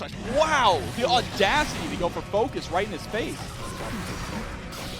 Block there, and a better challenge to E. Dende is brave. Uh-oh. Mini Faust, do the work. Backdashing the gunshot. Arc Forge with the $272.72. Good God. Arc Forge, holy moly, coming through for the Macherito, dude. Thank you so much. Arc Forge, for anybody that does not know, out here making some incredible games. Definitely make sure you check them out. That is a really crazy contribution, man. Thank you as always. Absolutely incredible here, raising the stakes of these matches even more. More reason to set this up even more. Tapped us a little too far. Good spacing there from Papple to go for the backdash. Gets the 2D, and the weight is out. But unfortunately, it's going to reset us a little bit. Woo! Okay. Baits out the burst as well. We didn't have RC. That's unfortunate. Uh-oh, but the homies. That is checkmate. The homies are coming. Mini Faust is behind you. Unplug the controller. There's no way. Actually, no one will survive. Okay, 100 tons. I love the structure of that. Blue beat comes through. Breaking the wall as the chorus comes in. 5K anti-air. Papple's running wild. Into the super. What a pickup. Papple. Unbelievable momentum in this round. He's got to go in here. The slots. A perfect from Papple as well, up against Dende to take game number 1. Papple really trying to fight his way into the top 8 winner's side. Yeah, it does my heart good to see Faust out here doing the damn thing. Now, I do enjoy a good Faust player. I do enjoy Faust being a good character. You can't be mad about Faust being good, right? If you are, you just don't enjoy fun things. You just hate fun. Exactly. He's just a goofy guy. How can you be mad at him? Oh my god. But no, Faust looking incredibly strong in this patch, being able to hold his own against, Papple, just being able to hold his own against some of the best Happy Chaos players in North America. And you know what it's like in TNS, right? We get the best players in all of North America, and we get the Happy Chaos army here as well. Only thing I'm disappointed on see tonight is no Anji. Anji pros, rise up. Oh, follow up after the bomb. Has to block. Almost was at disadvantage post his own throw. Activating Mini Faust, possibly? Double hammer. Dude, the RNG on those items was insane. Double hammer with Mini Faust already on the ground. Another checkmate just from item toss. I should have hung out with Papple in Vegas, bro. Should have gave him my money to hit the slot. Arc Forge, I love you, buddy. Thanks for the support as always, man. Appreciate you. I'm very excited to play the new project, by the way. Thank you so much for the support. Oh, Taco opened up. Tries to go for the empty low. Papple is ready for it. Super focused. It's not over yet. We're going to throw a little bit of a wild assault in there, too. Whoa! They said we're gonna pull that thing. Good lord. Sets to the wall and takes the shot. It's enough to kill. I was thinking it maybe wasn't going to be with the extra damage from the guaranteed shatter, though. Yeah, that situation there for people who may have been confused, the 2K hit the clone. That's what happened there. It hit the clone, so Dende was protected. Ooh, okay, so he has 100 ton saved now. I'm excited to see what we do with that. Sets it up. Oh, but this time. Dende timing the backdash, and Papple the one actually getting knocked down. PRC trying to chase you down, but there's the gold burst. Now hold this. Again, and Gold Burst, I feel like even better for Happy Chaos now because I feel like the 100 meter is cool, but positive bonus is even more significant for this character. Positive bonus is short-lived. Look at that standing right on top of the blow.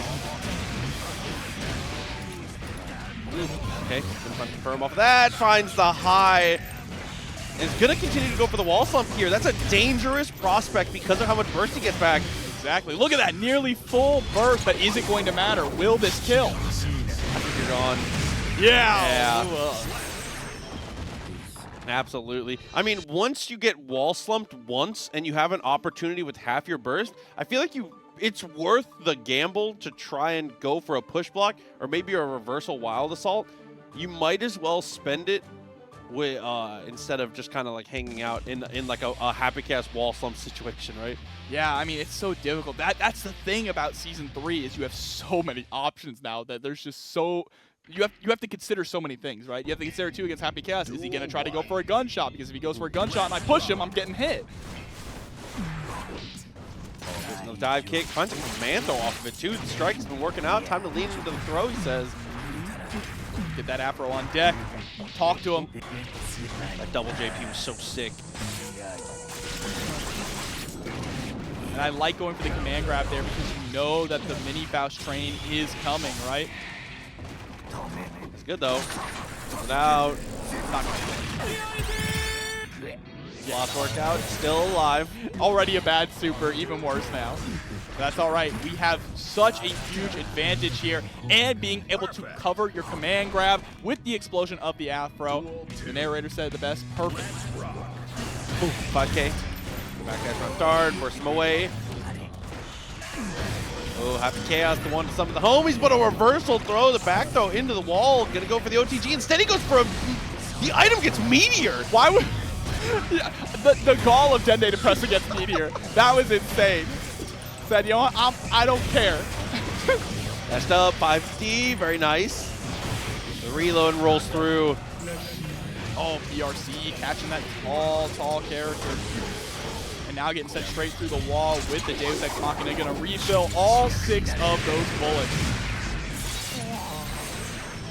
Kaushik, that's what I'm saying. Instead of Oki, he goes for item, he gets the best item. He said, hold this, Oki.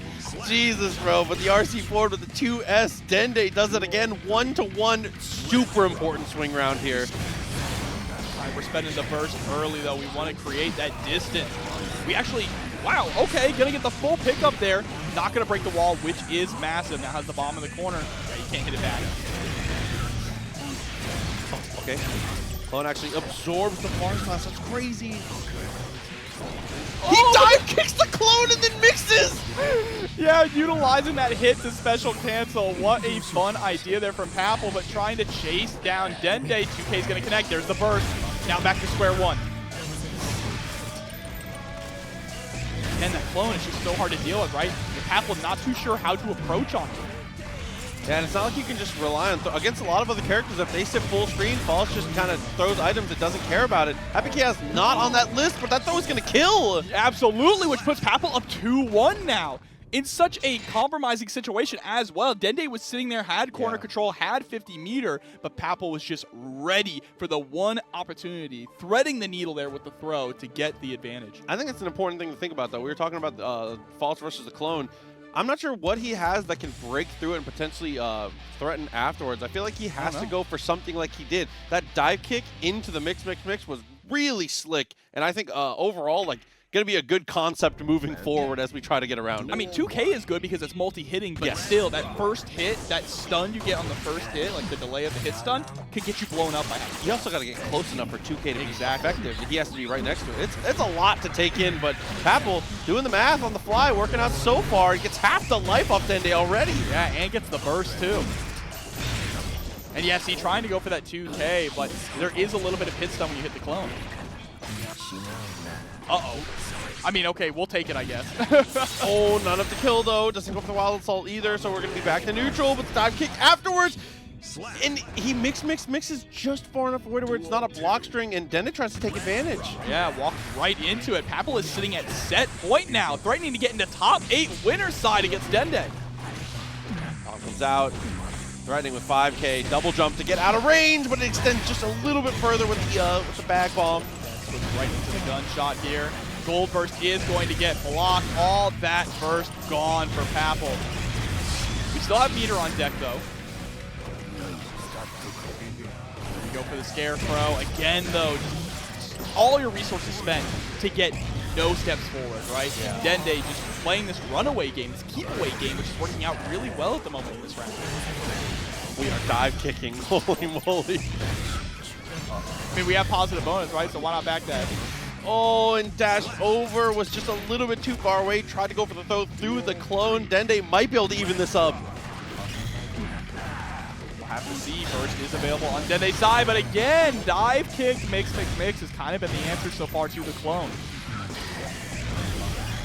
He's at least gotten the more bang for Papple's buck here. Trying to jump in, constantly getting anti-aired by the gunshot. Here we go, scores a knockdown. No burst here to save Dende or Meter. Oh, on in. I love converting it like that too. Set yourself up for a guaranteed item and then pressure outside the corner. Bomb comes through.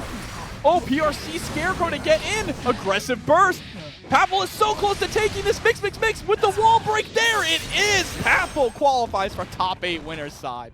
Oh man, just overall, I love the decision. The 2K twice in a row after he sees the clone is passed, bursting the wire C as well. They do amazing stuff. Have you ever heard of Sonic Showdown? That is Arc Fort. So yeah. Definitely check him out for sure, please, please. And now Axel, this character's crazy right now. Axel, it's crazy because Axel didn't get absurd changes, but he's consistent, right? And the new system changes are also beautiful. You gonna be a Taku? Let's see it. Smackdown, excuse me, I'm sorry. I trolled. There we go, 2H. A lot of consistency for Axel. Having the ability to utilize burst for that push block too is very nice. Okay, 5K, is also down. Close slash works out beautifully. Oh, there's the guard crush too. Nubenheimer blowing up. Remi sent straight through the wall into the next round. And Sunny FGC coming through with the raid. Thank you so much. Hope your stream went well. Oh, that walk up afterwards there. Remi just kind of caught holding the FD. Doesn't get too much for it. Yeah, one big thing for Axel too is that Renson now causes a bit of a tumble state, which means you can more reliably, you can actually combo the delayed cherry bomb at the end, which you couldn't do before in full screen. But Remi not getting the opportunity right now, just being sent right into the corner. Axel's very familiar home. Yeah, absolutely. Ooh, look at that pickup. Okay, pushing away with Renton, cherry bomb as well. How consequential? Oh, okay, almost. Jumping H, kind of close, but there we go, 6K. OTG into the bomber. Stop time and close out the round. The one vision. I like that. The world. One round apiece. Oh, good up back there to get away from the close slash. Was expecting BSU.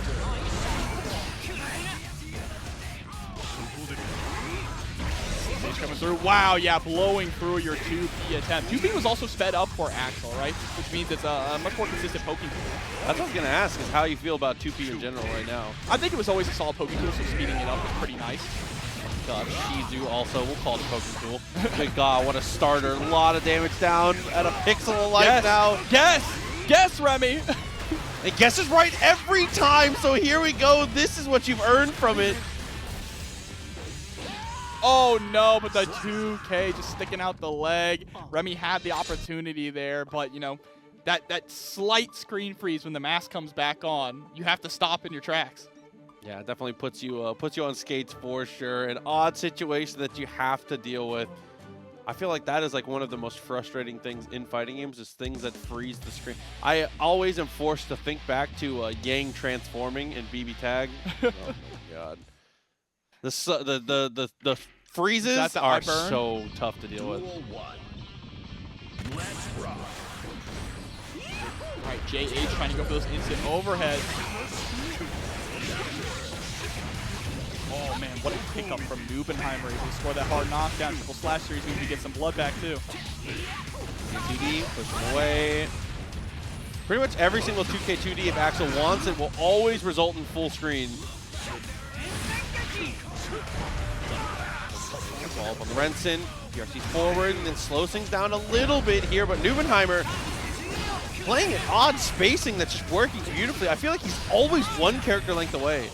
Oh, trying to go for the command grab there, but Nubenheimer was ready for it. Massive punish with the Beyblade. And spacing is key against Axel, right? Yeah. If you cannot find your effective range against Axel, which he's so good at forcing you out of those ranges. No, agreed. Especially, he also has just like an insanely good 2K, but there we go, sees the push block, and immediately Beyblades. Oh, tries to go for the bite though, but it's gonna whiff. Into the corner again. OTG for even more pressure.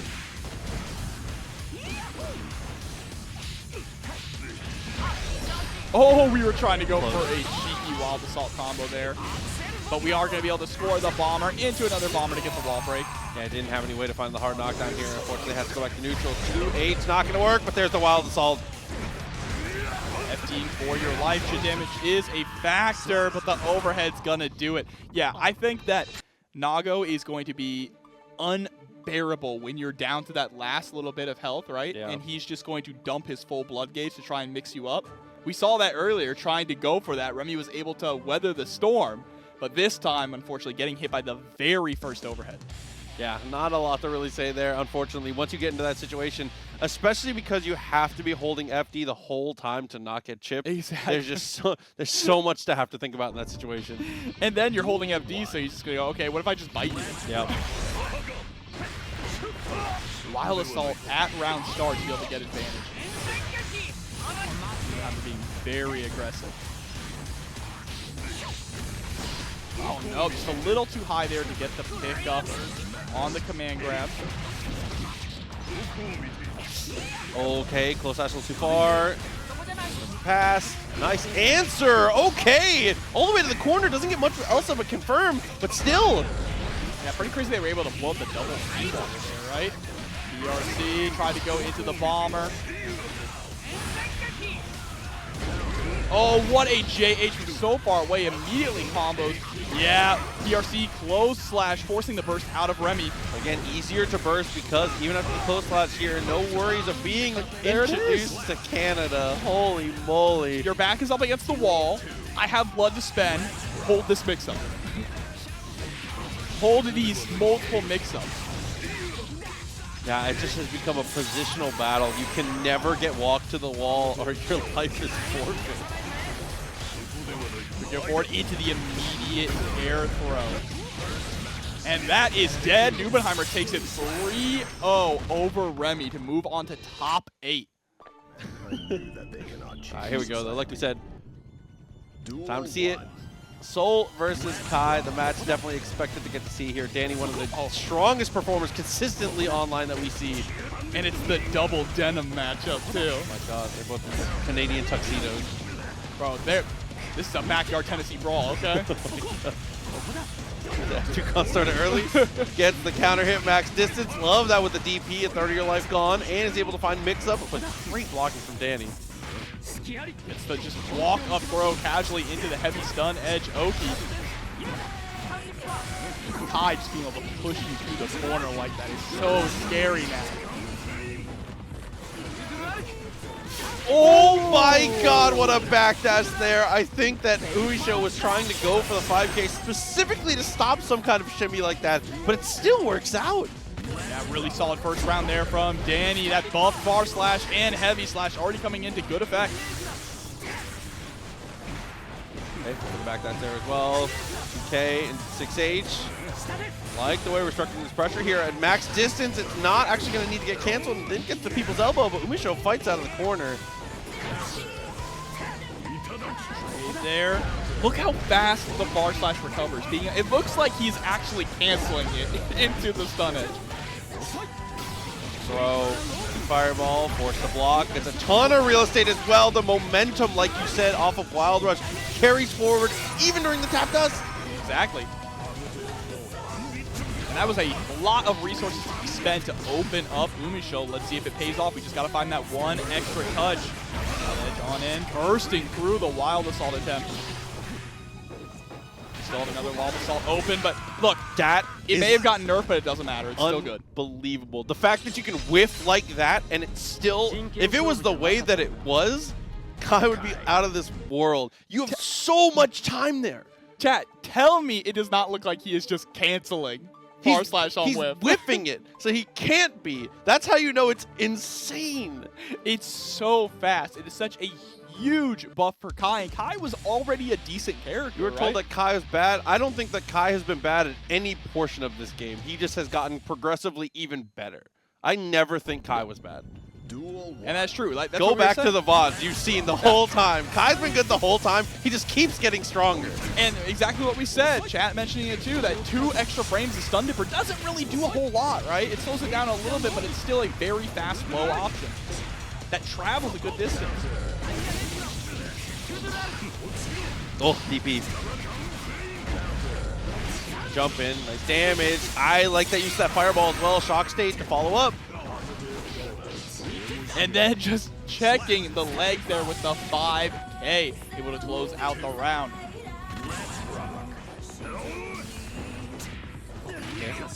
Throw.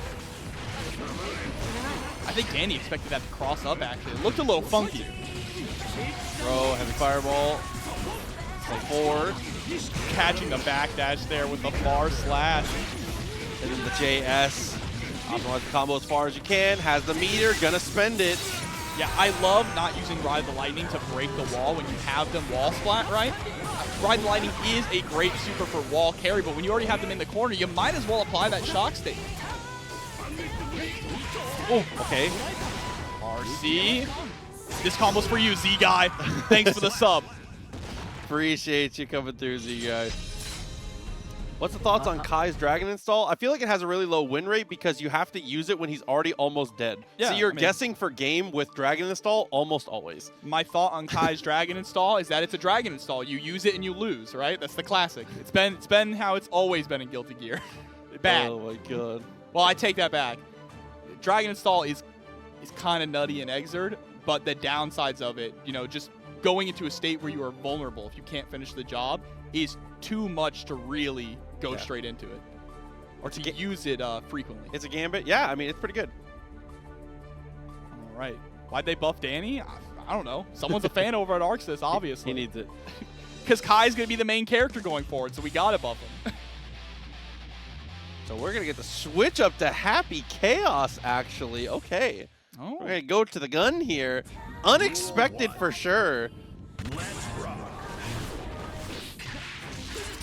I really do think Kai should be able to drag this all. Maybe that's it. Got the knockdown. Focus up. Shot a little bit. Tries to go to the backdash here, but 2S covers all of that. Oh, the 5D. Umisho with the heel turn mid-set. I could be your angel or your devil. Side double overhead. Nice block from Dany.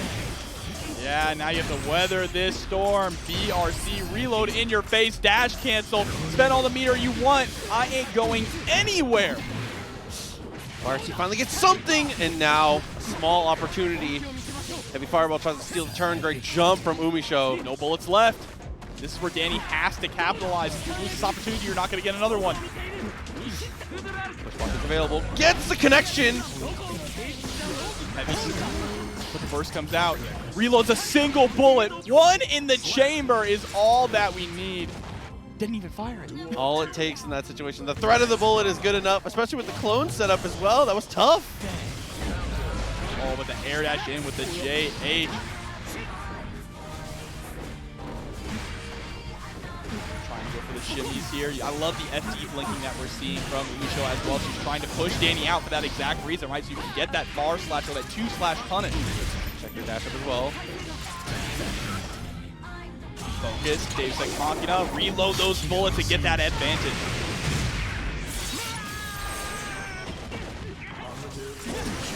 Oh, DP, nice safe jump. Oh, PRC in the throw. RC, push it out. That's the idea. Yeah, just hiding behind the clone. Defense is crazy good. Umisho not relenting though, gets the curse up. Whoa, shot out of the start of a wild assault. The momentum on that looked so crazy. What a way to stop there. Deus Ex to push through the wall. Okay, Umisho fighting back into this here. Sometimes you just gotta go to gun. I definitely respect it. Yeah, absolutely. I mean, when you're in a situation where you might be getting eliminated, right? Because I believe this is loser side. I think so. Umisho was Winners. Oh, this is winners? Okay, what do I know? I got a thumbs up from production, but I'm not sure what it was a thumbs up for. Gotta be honest. Either way, when you're this close to losing the set, right? Swapping to a character that you feel like might be better in the matchup is, you know, of course you're gonna do that, especially when there's a lot of money on the line. Okay. Far S, not gonna work out. Finds a knockdown.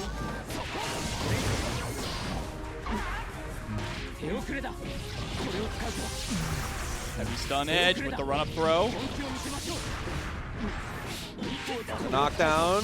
Heavy fireball. And there's the throw again. Into another heavy stun edge. Fakes out the 5D and goes for the low. Then goes for the 5D just to close out the round. Dany sitting at set point. This winner size, by the way. Winner side, okay. For some reason I felt like I saw Umisho lose, but maybe I saw a different universe. No, it had the win over Flash. Oh, you're right, you're right. Dub, tap dust. Finds the knockdown. Ooh, okay. So SDP tries to go for the 5S, but it's a little too far away. I like that touch.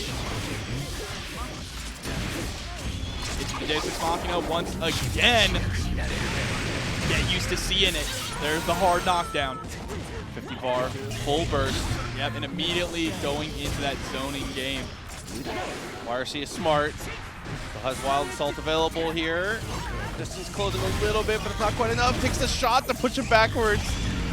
Super focused. Dany trying to use that opportunity to close the distance. It picks up with the tip of the far slash. Okay, and it's able to build the half bar after with the Wild Assault. Pushback comes through, but it's not enough. Does a good read on it. YRC. 5D is blocked. But it's still not your turn. Bullets are gone. 5D connects, and Dany is able to take it. Qualifying for top 8 winners side. Twice in a row, we saw Dany find minor slip-off with being negative in odd situations. It has looked correct. 100,000% I agree. Excited to see how this works out for him. Especially with his use of 6K. Look at that, just using 6K as a poke mid-screen. As intended. Ball there. Super goes in the wrong direction. Bean forces the burst out. Fortunate.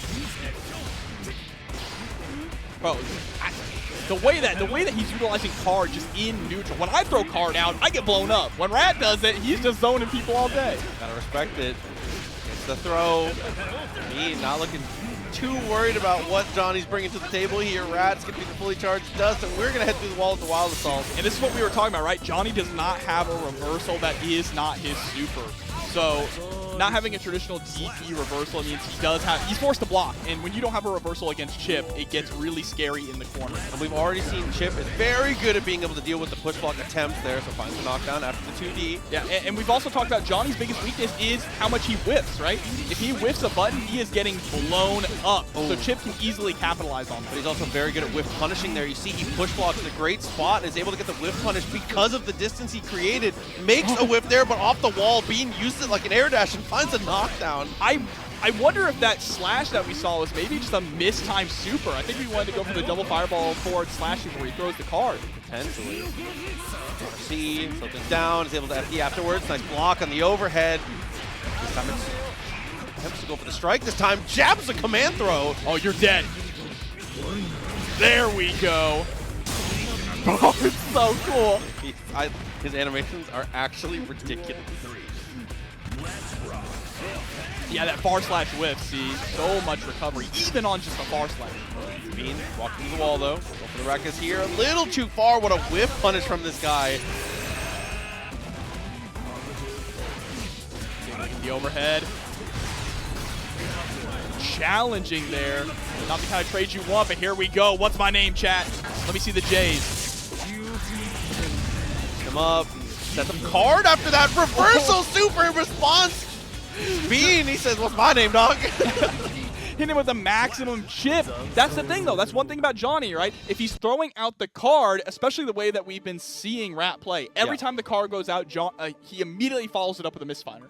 Yes. So Bean was able to get a read on that, immediately just going, okay, I'm just going to wake up super. If it hits, it kills. Because that's what happened last time with Rat, is Rat started doing, card, and he would go for throw in situations like that, too. We've already seen that kind of adaptation from him. Now that Bean has shown the hand, we're starting to get to layer 2, layer 3. This is, we're evolving as we watch.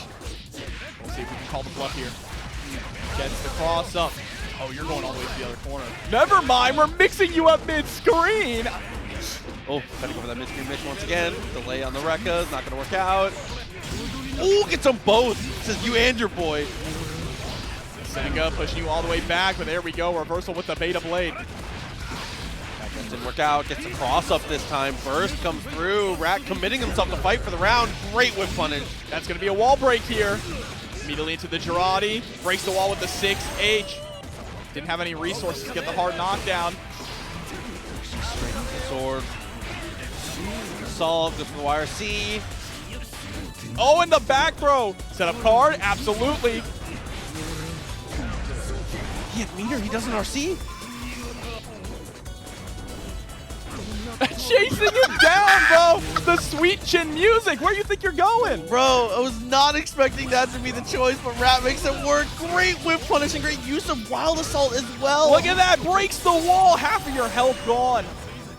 That was a /Wild Assault to start things off, but now it's time for Bean to get the ball rolling. Alpha Blade tries to go for the follow-up. Johnny somehow manages to make it out of the corner. The RC versus RC going wild here. No one scored a hit. Finally, Rat gets the knockdown, dashing on in to get the throw. Yep, there we go. That's what we were talking about, the card adaptations here. 6K backs it off. Too far for the 6P. I can't. I'm almost losing track of what's going on here. There's the throw. Out of OTG. He fakes the staggered Rekka and then just commits 6P. It's not enough to kill, though. Maki Barrage tries to go for the cross up. There's the wire. See, it's blocked and thrown, and Bean is going to take the round. And, you know, one thing we still haven't seen from Rat is once you get the throw, you can set card in forward dash and get a meaty close slash still. That forces it high-low mix-up. We still have not seen that from Rat. Hasn't pulled it out of our arsenal. It's okay, though. The clone. Doesn't find too much off it. Nice jab. Gets a lot of real estate for it, but he full profiles the mid-miss finder. Super doesn't connect, though. Oh, yep, there we go. Misfinder, a lot of recovery on that. PRC forward, backdashes with the 2H. Gets the full, wow, look at this pickup. Rat has been grinding this character. Card out. It's not enough to actually get it confirmed here. Finds the touch. RC up.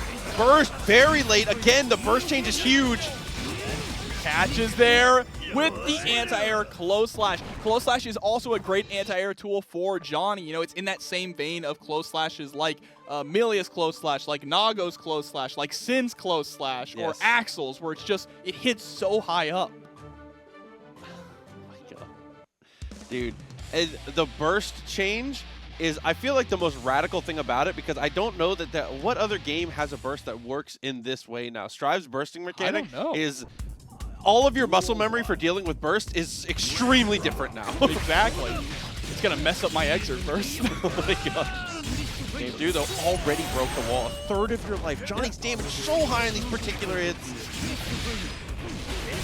Is he dead? No, not quite. Remember, super damage is nerfed here. But we are going to get that hard knockdown.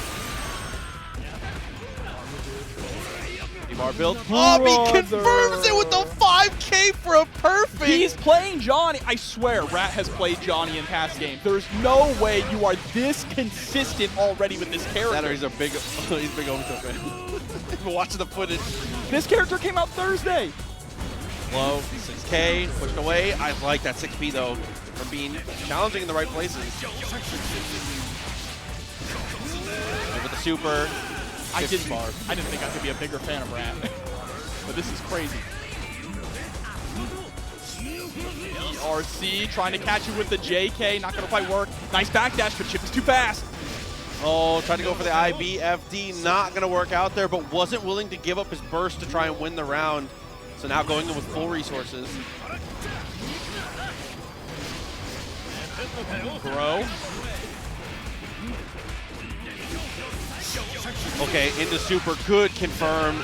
Again, both players still sitting on max bursts here, not willing to take the shot, either of them.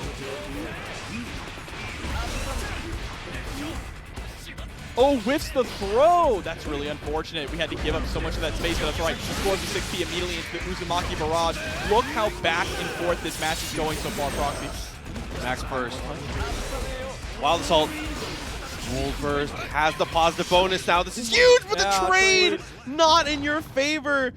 Dude, Bean's use of Wild Assault to drain some burst for that last confirm to get through the wall was huge. That's one of the best examples we've seen of specifically using that mechanic just to deplete resources. I need you all to understand something right now. I saw someone in chat earlier talking about, oh, well, we don't know about Johnny yet, right? It's too early. This is day 5 Johnny with Rat up against year 3 Chipp on one of the best Chipp players in the entire world. And look at how much Rat is keeping up with him. Oh, but that's a jump in. Bean, that's the exact same opener we saw last round. Uses his full burst for the opening confirm, but the positive bonus is going to build that burst really quickly. Back up against the wall, we need to find that gap to escape. The blocks have been so great here from Rat, but there we go, finally, challenging the Gamma Blade. Yeah, as soon as he had whipped that throw, had to do something there. Meters spent, well spent there from Rat.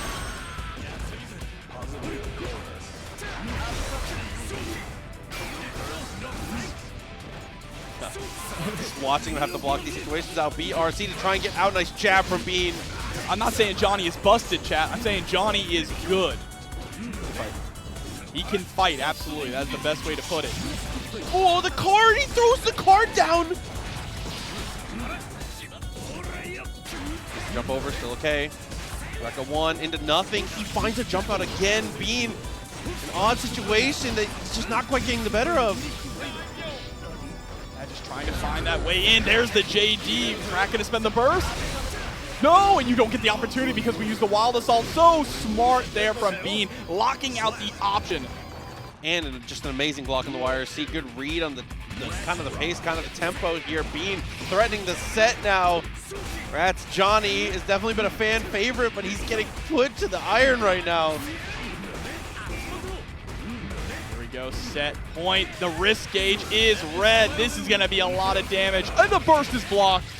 In situations like that, kind of relearning how to bait these bursts. Though comes through, but oh no, the situation.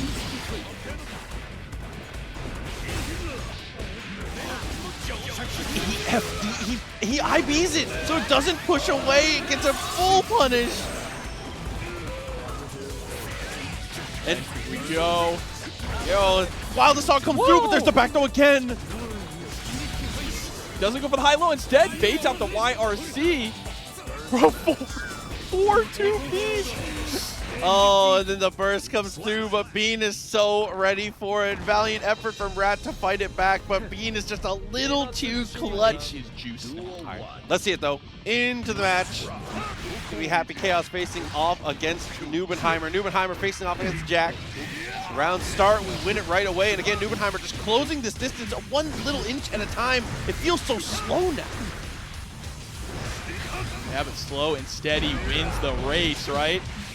And it's winning it right now for Nubenheimer. There's the 6H to start things off with a perfect. Starting Wild Assault. Actually finds a knockdown here. That's huge. First comes out. But still, Nubenheimer in a really strong position. Also has access to that Wild Assault should Jack get a little too lax on offense. The 2K poke is going to be enough to turn the tide. Oh no, shame. And with the blood, things are gonna get really, really messy. Might just die in 1 touch here. Instead, we're gonna find 1 reset attempt. And Nubenheimer tries to press. I think that's a good way to challenge because it feels very unexpected. But Jack was so ready. So tied up in rounds now. And that round was all Nubenheimer, but all it took was just bad management of the blood gauge. There's the Wild Assault. Jack back home in the corner. They're gonna brawl our way out. 5K, follow. Found the 2S. Little amount of damage there as we power up. Yeah, and Nubenheimer couldn't go for a follow-up there after the Beyblade because the blood gauge was too high, right? You absolutely would have popped and put yourself in a losing situation. 5K there. Just anything to break the wall because he had run completely out of bullets.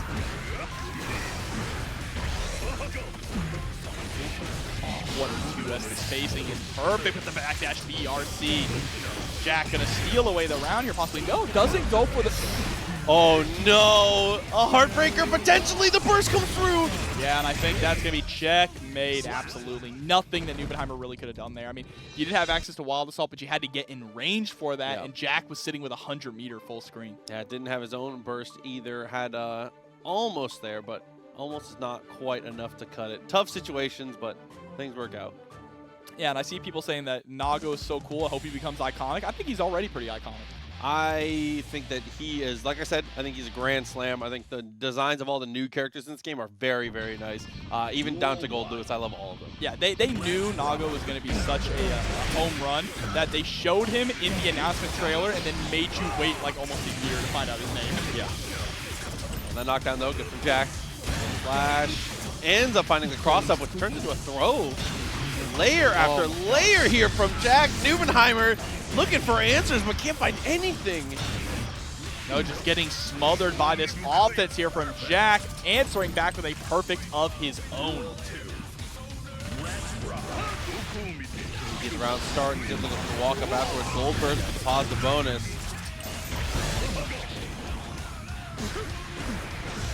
5H is going to connect.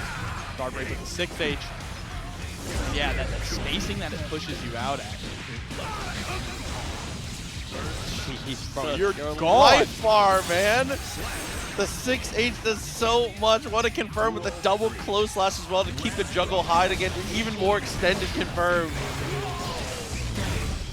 Chopped him in half upside down, right through the wall. What a terrifying. All right, gets the pickup. Super.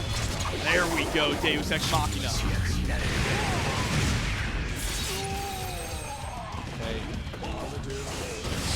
A lot of guessing to be done, though. Taking the advantage. Wild Assault. Yeah, it gets that vault forward when you jump after a special cancelable, or a jump cancelable normal. It's like a KOF hyper hop. That's what it feels like. And that's going to close out game number 2. Jack currently with a 2-0 lead over Nubenheimer.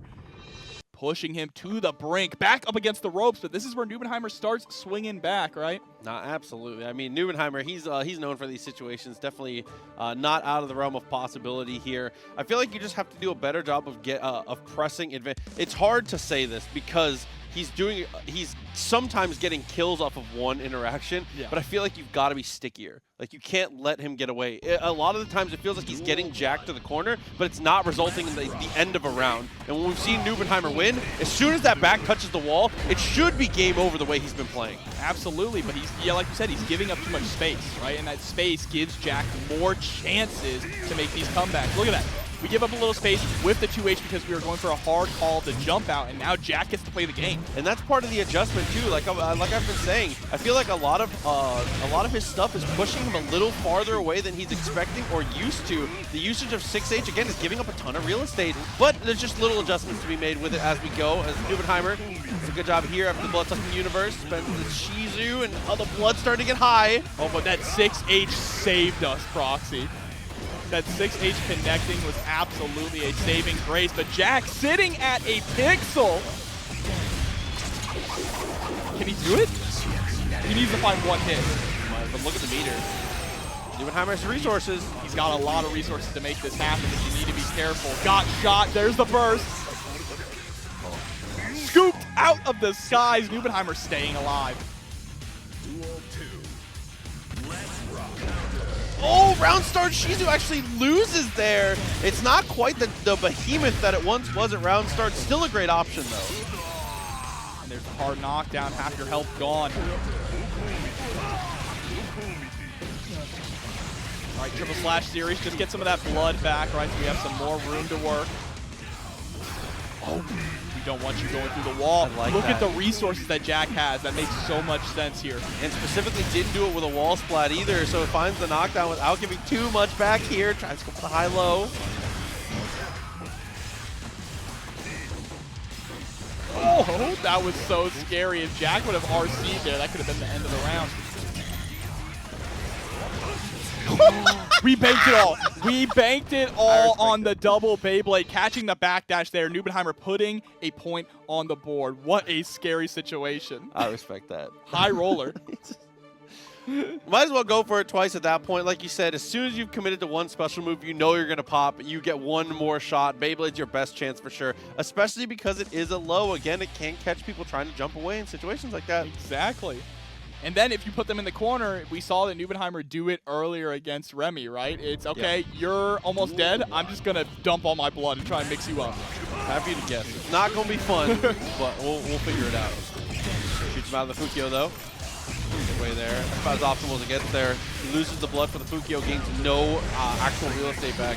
Oh my god, I just realized that Nago's going to get a new special move this season. He's a launch cannon. Just give him a gun. 5H, dashed up, close slash, double 6H to kill. The execution comes through. They're going to give him undertow and unblockable.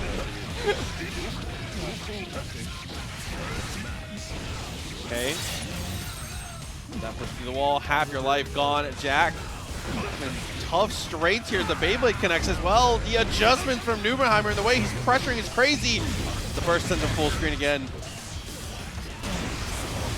Oh, grabs the roll through. Fast RC. All right. And see, you put NBNHMR up against the ropes. Like I said, he starts swinging, all right? This is where the neurons start to fire. The blood starts to flow. I agree. And we're going to a game 5. Yeah, and he's just capitalizing on rounds here, not letting him get away. Even when it's gotten to full screen situations here, it feels like the gambles that he's taking, I'm not 100% sure what the difference in the way that he's handling, the way he's gambling, getting back from full screen, but it's working perfectly. I mean, he's also just has really good answers to Jack's pressure, right? As he's getting used to it, starting to see the patterns, he's starting to have good answers. Throwing that roll was a huge, huge call out. Wow. Present the mind from Jack, does not go for the tech throw. Patience is key. Rolls through, nice block.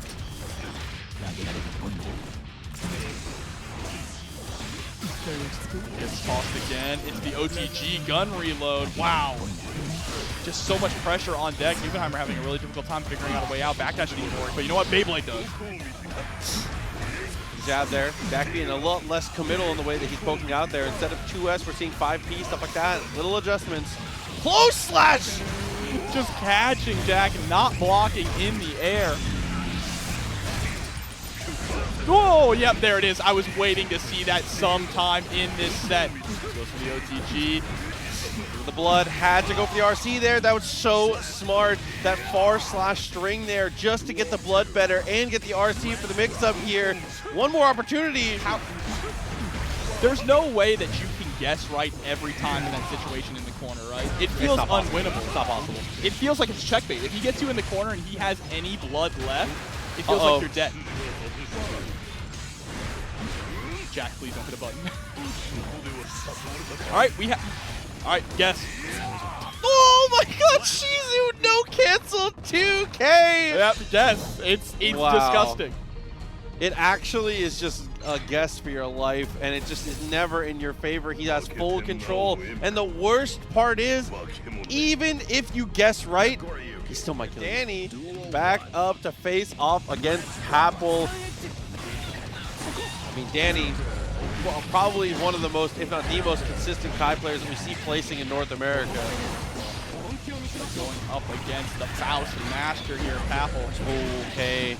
Using that item E to kind of set himself up for a better situation. Goes for the jump over. Pressure still on. Yeah, I blinked. What item did he get? I think it was the trumpet. He trumped it. Okay. Oh, close slash was going to work. That was a great gold burst. Yeah, unfortunately, you're about to get sent through the wall. Okay, found that throw. Pull up through. 100 ton, careful! And goes through the follow-up with the Scarecrow. Right, Papple strongly taking the first round there. As soon as we got the Afro on deck, it was all downhill for Dany, ducking underneath the fireball. Here come the meteors. Okay, has 100 ton stored. Goes for the gold burst there. Dany, too far, no dice.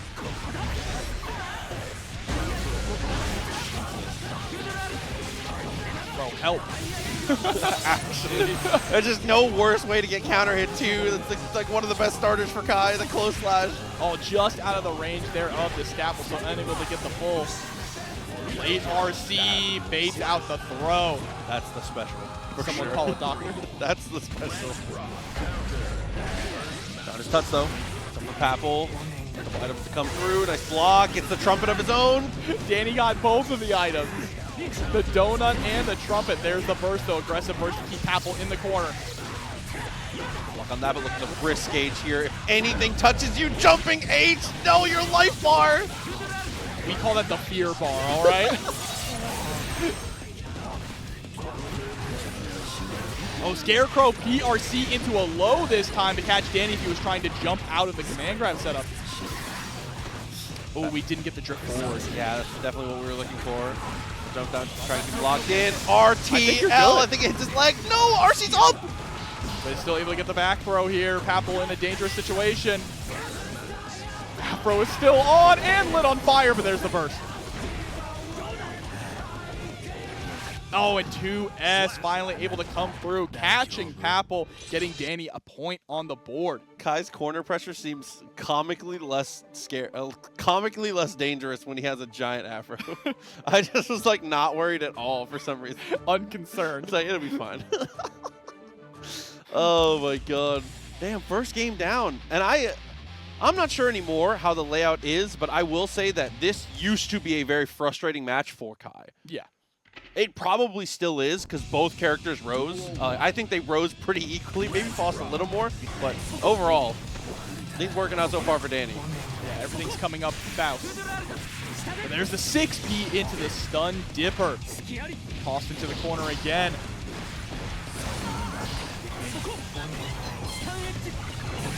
Oh, but here we go. Reeled on in. 4. Has time to toss out a couple items and eat one. We have the trumpet on deck. He just gave it to Dany. He said, here, have this.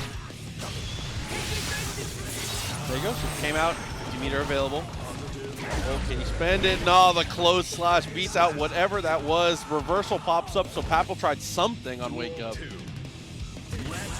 Yeah, Papple needs to be careful about allowing Dany to run away with the momentum here, right? We're getting dangerously close to that 2-0 lead. Papple seems to be running out of some answers. There's the meteors. Nice anti-air, activating Mini Faust on top of it. Almost got there, but not quite. 5K, 5K. No, 5K into the throw attempt. Nice little mix there with Papple. Kind of declines it. Has to spend the burst in the end, though. A super item toss. Slip it on the banana peel, but now we have the guard crush available. Oh, so good! He tried to swing for the follow-up anyways. Nice punish. Not enough to kill. Bro, if that follow-up actually connected, I would have screamed. And that's going to be the round here. Dany going to be able to go up 2-0 so far against Papple in the set. And unless Papple can make some real fundamental changes here, he's losing out way too much in neutral, getting put into the corner too much. It looks like Dany's going to run away with this. Yeah, Dany's doing a really, really good job just kind of winning out neutral at every single stage, like you've said. And hasn't been, other than the one jump scare with Scarecrow, overall hasn't been falling victim to the shenanigans that Faust brings to the table. Because I feel like a lot of people get caught up in the chaos, and 100%, the Faust player is better at being in the chaos than you are, so you can't get wrapped up in it. For sure, exactly. You have to play a fundamentally sound neutral game against this character. Or you just have to like risk reward him to death, right? That was a great attempt at a combo after the bombs. Maybe I'm wrong. Maybe the other players are just as good with the item. That was a nice confirm. Depends on how long you've been fighting Faust, right? Using his own items against him. There we go, the combo breaker. The homies coming in and saving Papple. Wait a little bit. Jump in, not going to get too much.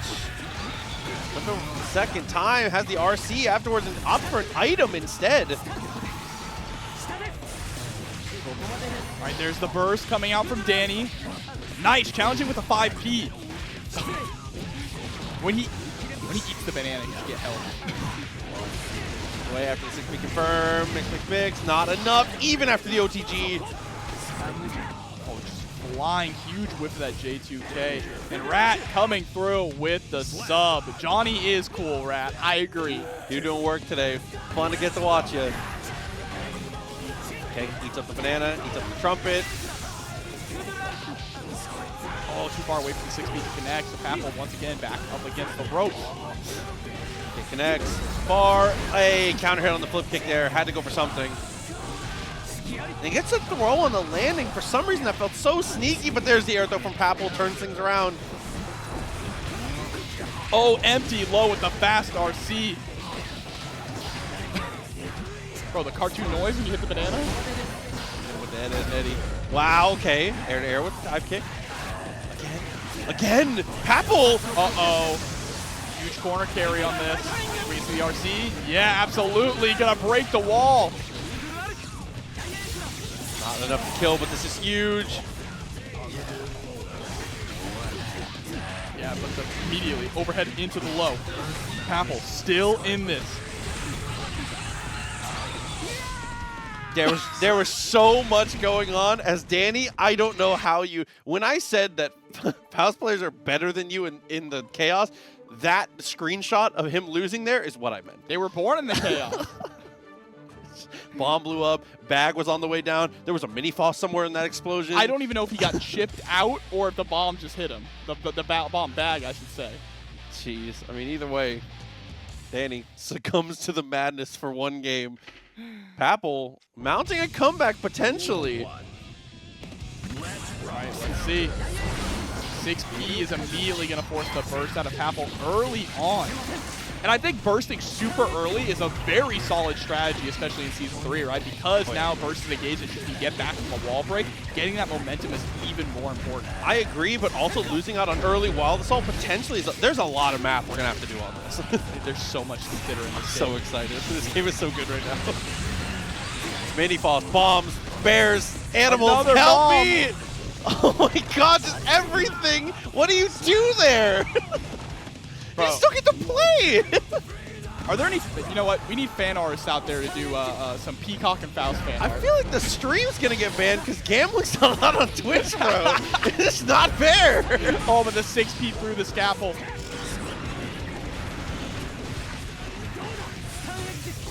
Ending these strings with the stun edge, you need to be really careful about that against Faust. There's the back throw. Throw. Follow up there. Ooh, tap dust, home run, blocks the burst. Breaks the wall with the mix. Okay. Uh-oh. Bro, help. There's still a bomb on screen. Which way? And the 2P ducks right underneath you. Unfar slashes your slash. Dude, I love it so much. I feel for Dany, though. I feel for Dany. Like, what do you do in that situation? It was OTG close slash. Just toss Why? item. Why does he why get not? to do that? Oh my god, the comedy of errors comes through once again. Papple is making a case right now. I really think Faust is in such a good position in this version of the game. I'm so happy. I'm crying laughing. What is Faust? He's a doctor. That's a great question. He's a medical doctor. Yeah. Backdash. Too little too far away. Finds the knockdown. 100 ton. Both of them manage to evade, but still Papple in the corner. All right, we got Mini Faust out on deck. And there's the Afro, meaning that the next hit of fire. Look at that, the huge hitbox. So strong. Oh, nice confirm. Good damage, too. I like the burst. Sliding right on in, past all of the items. Great decision making there from Dany. All that meter that Papple just spent, useless, especially since we got that wall break. Don't even have to worry about Mini Faust in the background. Ooh, 5K, though. What an answer. Eats the Afro. That is the cheapest thing. How fast he recovers from eating the item is unbelievable. There's no recovery. It's unbelievable. It has no recovery. The animation is cosmetic. You can press any button. I know. It's just unreal. Nice DP, though. Dany trying to fight back into this here. Papple has been just had all the answers, man. And this is Papple coming back from a 2-0 deficit. Making up the rules as he goes. 6H. Getting aggressive to get away from the bomb. Mini Faust trying to lock down. Oh yeah, as Papple recognizing that, you know, you don't have enough room to actually throw out the guard break afro. 5D! Oh, but we can't confirm off of it. The trumpet. The bomb is close enough. Careful. Yup, new. There's the burst. Jump back. JS still gets the pickup, and because it was the banana and not the peel, Dany, the RNG in his favor this time. If that was a peel there, that combo would have dropped. Sometimes being the gambling man pays off. Nice confirm off the Wild Assault. Pressure in the corner. Final game, final round. Another Wild Assault still available for Dany. Spends it. There's the 5D. And that, at this point, that's the Dany. Wild Assault tap dust has been just hitting everyone.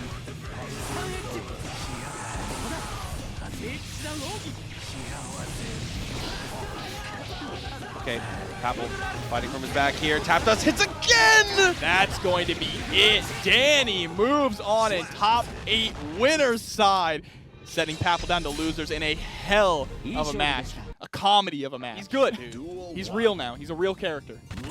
Playable. His built-in mechanic works, but let's see it now. Smitty off the round start, sends it to full screen right away. And like we mentioned, it's significantly harder for Ram to get there now with the slower movement speed, so these zoning situations are much more dangerous. Yeah, and Ram players, we've already seen tonight, SQ even right off the bat, they're utilizing that new special move to great effect. I remember when it was first shown, people were wondering, like, what is this going to be used for? Evidently, it's used for pulling you closer. Yeah, the Rock is a great turn steal here. And look at the positive bonus. That pressure in the corner hasn't changed a bit. Okay. Good turnaround from Smitty, though. Burst comes through. Almost max meter for both players. BRC down and finds a tri-jump hit. Yep, and there we go, able to shut down the round. Man, you could burst Ram now. I just thought about that. Finally. We've done it. Oh, wow. Where are you going? She gets a combo off of that? Depending on the hit, I believe so, yeah. Okay. Really good damage down all the way to the wall. Tries to reset it, doesn't want to spend the Wild Assault. The wire. See a response from SQ. Man, Rock is such good anti-zoning. It's a very particular spacing, though. I feel like you, it has a limit to how far it can go. Nice backdash on the 5D attempt. I mean, SQ is utilizing the spacing so well at the moment, though. He was good. Wasn't enough, though. Again, he punishes the backdash this time. Yeah, and it's another thing. Smitty might not be used to these new Ram tools, right? Constantly trying to backdash in situations where you would normally backdash Season 2 Ram. Yeah, backdashing Ram's throws was such a good option in certain situations. Her having another layer to potentially stop one of her things you can counterplay her with, man, not only offense, but defense has changed so much. Yeah, I mean, it feels like, we were joking about it, but it feels like this is Strive Rev 2. It really so does. different. It's a completely different game right now. The core of Strive is still there, but they've added so much to it. It is a, you're right, it's a completely different game from Season 1. Here we go. Let's see if Smitty is going to be able to get more on the offensive here. I think that's going to be the key, right? We're not going to be able to play too much of a spacing game with SQ, especially the way that SQ is utilizing the new Rock.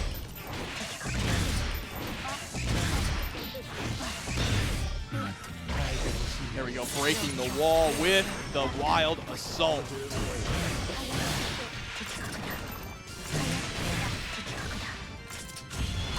Game 6 Nakina, hard knockdown, positive bonus if it doesn't kill. Reload as well. 50 bar. Sizing her up. Oh my god.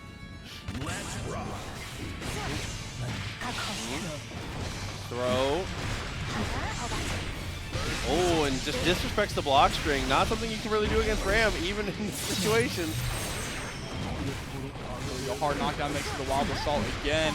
Players already getting used to at least using it as a tool to get a hard knockdown after a wall break. And something's never changed. Best super. Still absolutely the best super.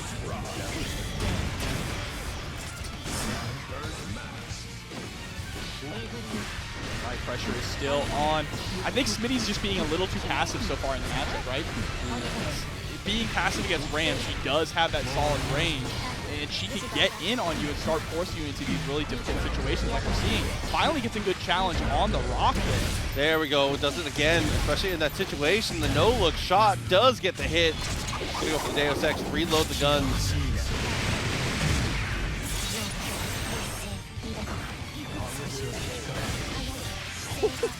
Low. Yep, into the Deus Ex Machina. This one absolutely should kill here. There we go. All right, Smitty. Getting a point on the board, going to tie things up 1-1 in a big way here. I think being more aggressive is the play, right? You don't want to just hang back and allow Ram to close the space on you, especially when she has that new rock available now, so you're never safe. I'd say the rock kind of gets out of control, especially I feel like when you see it in the corner. But with that, Smitty was actually able to poke out in pretty decent spots here. So the timings are going to be, we'll call it crucial. Yeah. Duel 1. Let's rock. Here we go, jumping right into the next one. Okay, no fun to connect there, dashes up. All right, burst actually. Kind of a late burst too from Smitty, already down half health. There's the hard knockdown with the wild assault. SQ getting that positive bonus. And that's a quick round here. Out of control, Mortabato to kill. Another perfect 2 in a row for SQ. Let's rock. Dash, follow up, close slash. Maybe thought he had a gap. And do you see how SQ has kind of leaned off of the rock now that Smitty found the answer with the 2S in the corner, right? So SQ has leaned off of it at the moment. Just going for more traditional Ram play. Talking through. Good amount of damage out, about half the life bar off. It's going to use the wild start to save the meter. I like that. Good decision, I think.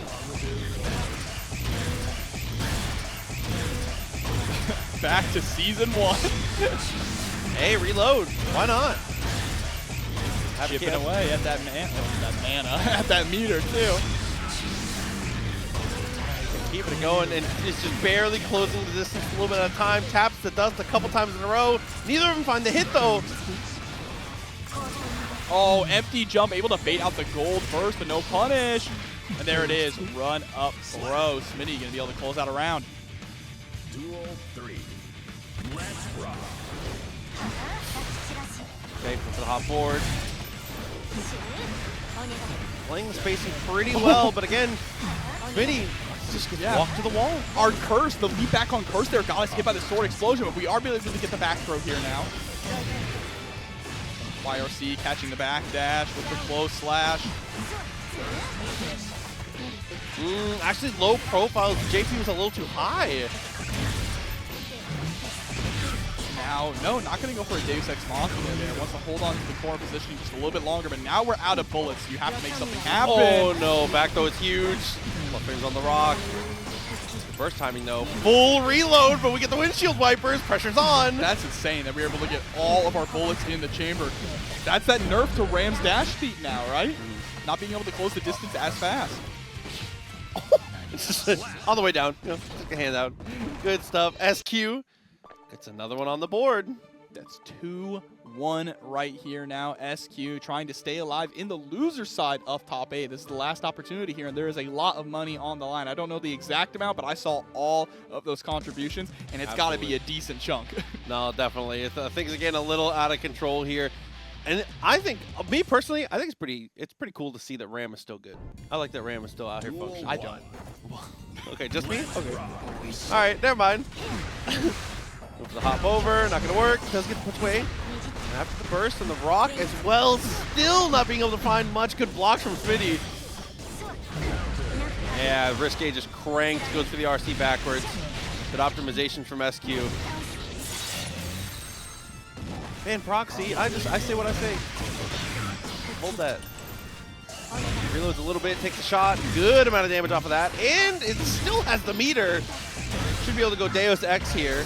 No, Wildstar instead wants to save all of that bar for something heinous.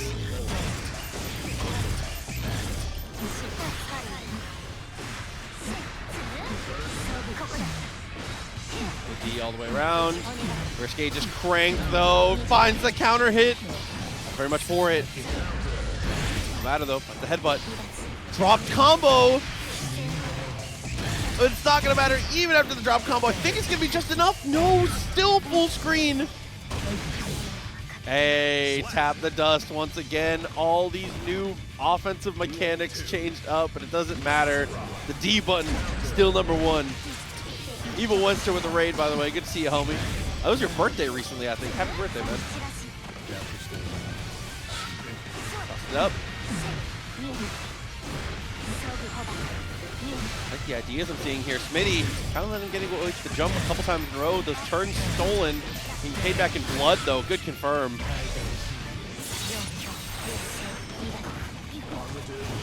Rolls through right away. YRC. JP. Classic Guilty Gear combo. My favorite one, JPP, PP, PPP. It's the tale as old as time. But Smitty finds that touch again. Deus Ex. Gonna even us up? Yeah, wow. Still just a pixel left, but this is where you just play the zoning game, right? And there we go, bro. Reach for the stars. Listen, he can aim up. He can aim up. You're not quite as safe as you think you are. The target reticle on 2-2. Going all the way to game 5. Really just fighting for every single inch here. Yeah, and this has been pretty exciting to get to see these two play. It's been a good example of high-level play between these two characters interacting, which is fun to get to watch. That's always my favorite thing in these new patch tournaments, is getting to see everybody break things down and try out their new ideas. You've been labbing for 5 days. Finally time to try to turn in the homework and get it graded. Absolutely. Here we go now, SQ. Trying to build up that risk gauge. Going to be able to get a mortal counter there, pushing Smitty all the way to the corner. Now we're starting to incorporate the rock back into the game plan. Simple. Hit him with a rock, all right? But there's the back throw. He just respawned and rust. I'm in there.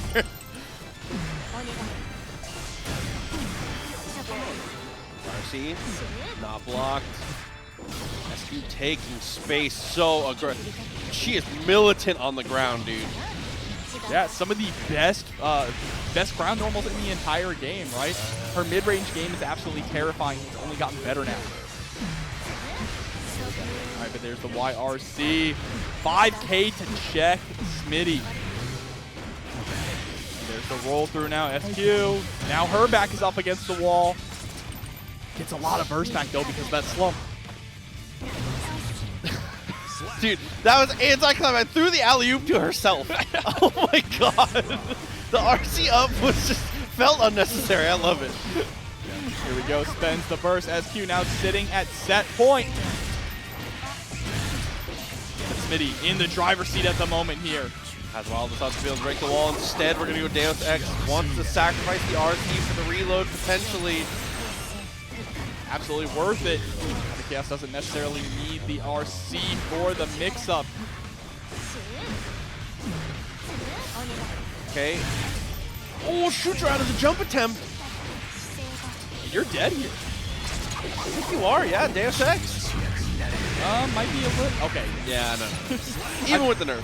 Yeah, I thought there might be a little bit of extra scaling on there, but final game, final round. Burst is on deck for both of these players here, but only one will survive. That puts his block. Nice throw, though. Gets the punish.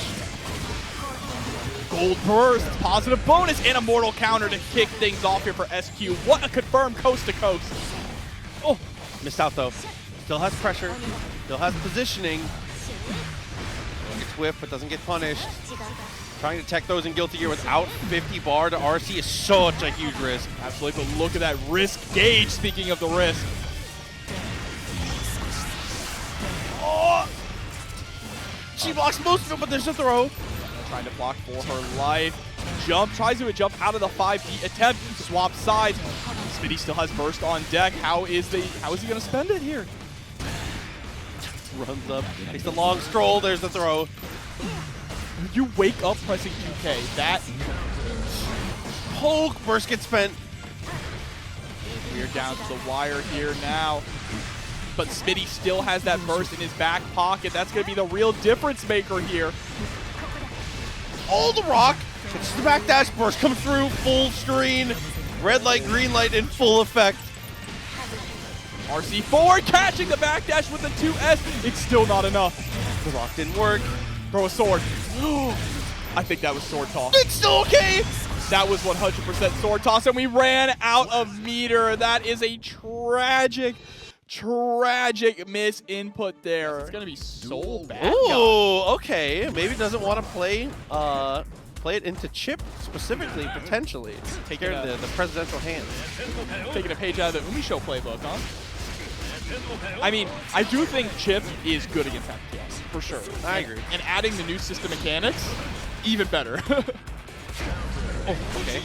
Straight into super here. The barrage comes out. All right, believe it. Here we go. The wild assaults here from Bean. Look at the wrist gauge. Yeah, and then the clean hit. You just know what comes next. No point spending your burst. Don't be a hero. Duel 2. Let's rock. Now, if you get touched, send it. Absolutely. Oh, okay. Hit on the Rucka. Still okay. Good follow-up. SQ coming through with the big raid. Thank you so much, SQ.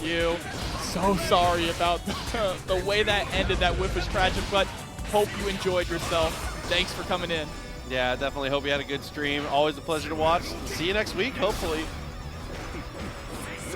Okay, got the overhead.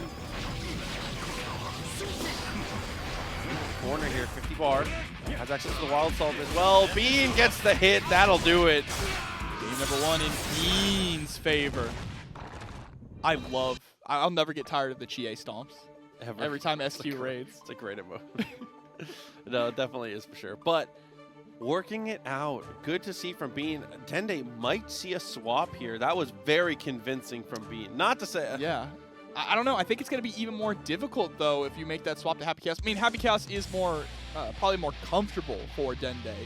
But yeah. Chipp could just close that distance so easily. That's going to be a big question. Is like, do you go with comfortability or matchup? It looks like it's going to end up going to be comfortability. I mean, Dende, we'll see how it works. Even if you think this is a bad matchup here, Happy Chaos is undeniable. It has the potential to beat anyone. Exactly. It's got the strongest tools in the game, right? It's just about getting the chance to apply them, which is what Chipp is so good at doing, is denying Happy Chaos. Bean actually missed out on the clone there. 2D OTG into the clone does not work out. Dende goes for the slump here. I think it's okay to go for the slump in that situation, specifically because you know you end the round if you win it, but it doesn't kill. Oh. Scaling on gunshot combos now. We love to see it. So Bean gets a second lease on life here. Can we capitalize? Nope. 2K. Immediate 2K after YRC. Put one bullet back in the gun, too. Just cause. 2S, huge whip punish. The FPS player in him, all right? He's got to reload after every action.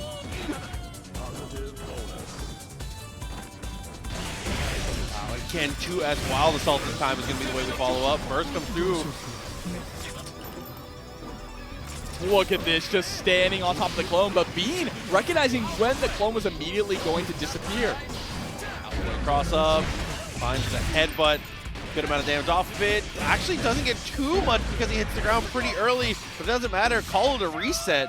That's Dende, evening it up. Very nice to see. And this song is Home Sweet Grave from Guilty Gear Isuka. It's on streaming services. Isuka's soundtrack is really good. Jobber's always good for it.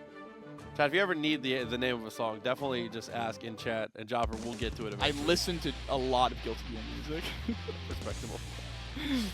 Here we go, jumping straight into the next match. Again, remember, this is the loser side of the bracket. It's also an I Want to Be the Guy. Let's rock. That's kind of cool. Low overhead come through. Bean winning out very early. Gets the burst out of him. I listen to a lot of music, Chad, okay? All right, there we go. Game of Late gets the plus frames.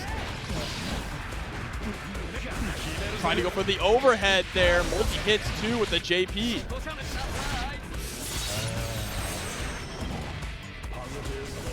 Ooh, that's a, okay. That's a whip for the 5. He had a small delay afterwards there. Realized his preemptive anti-air wasn't going to work out, so just wait for him to fall down. Worst case, he second jumps there and you're not too committed. And the jump at JD, excuse me. Tongue tie here breaks the wall with the Wild Assault. I think Bean has been the most consistent user of Wild Assault of anyone that we've seen so far tonight in this bracket. I think so, and I think that Chipp is also just one of the most prolific users of the mechanic. That makes a lot of sense. Yeah, he gets a lot of reward for it. Being able to just stay on top of you is always what Chipp wants to do. And what a whip punish there with the bar slash Bean. With a perfect going up 2-1.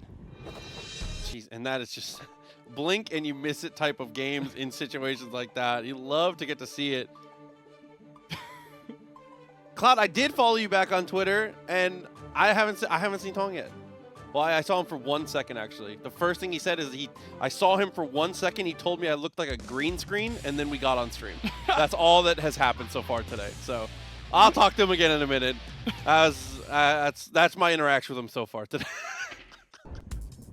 That sounds like a Tong interaction. Let's rock. Okay. 5K 2D, not gonna work out too much. Thanks, Cloud. Thanks for the Prime for 15 months as well. This super's dedicated to you.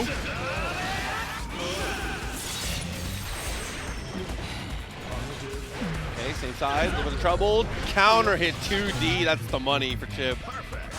And a perfect as well. Bean running away with this set right now.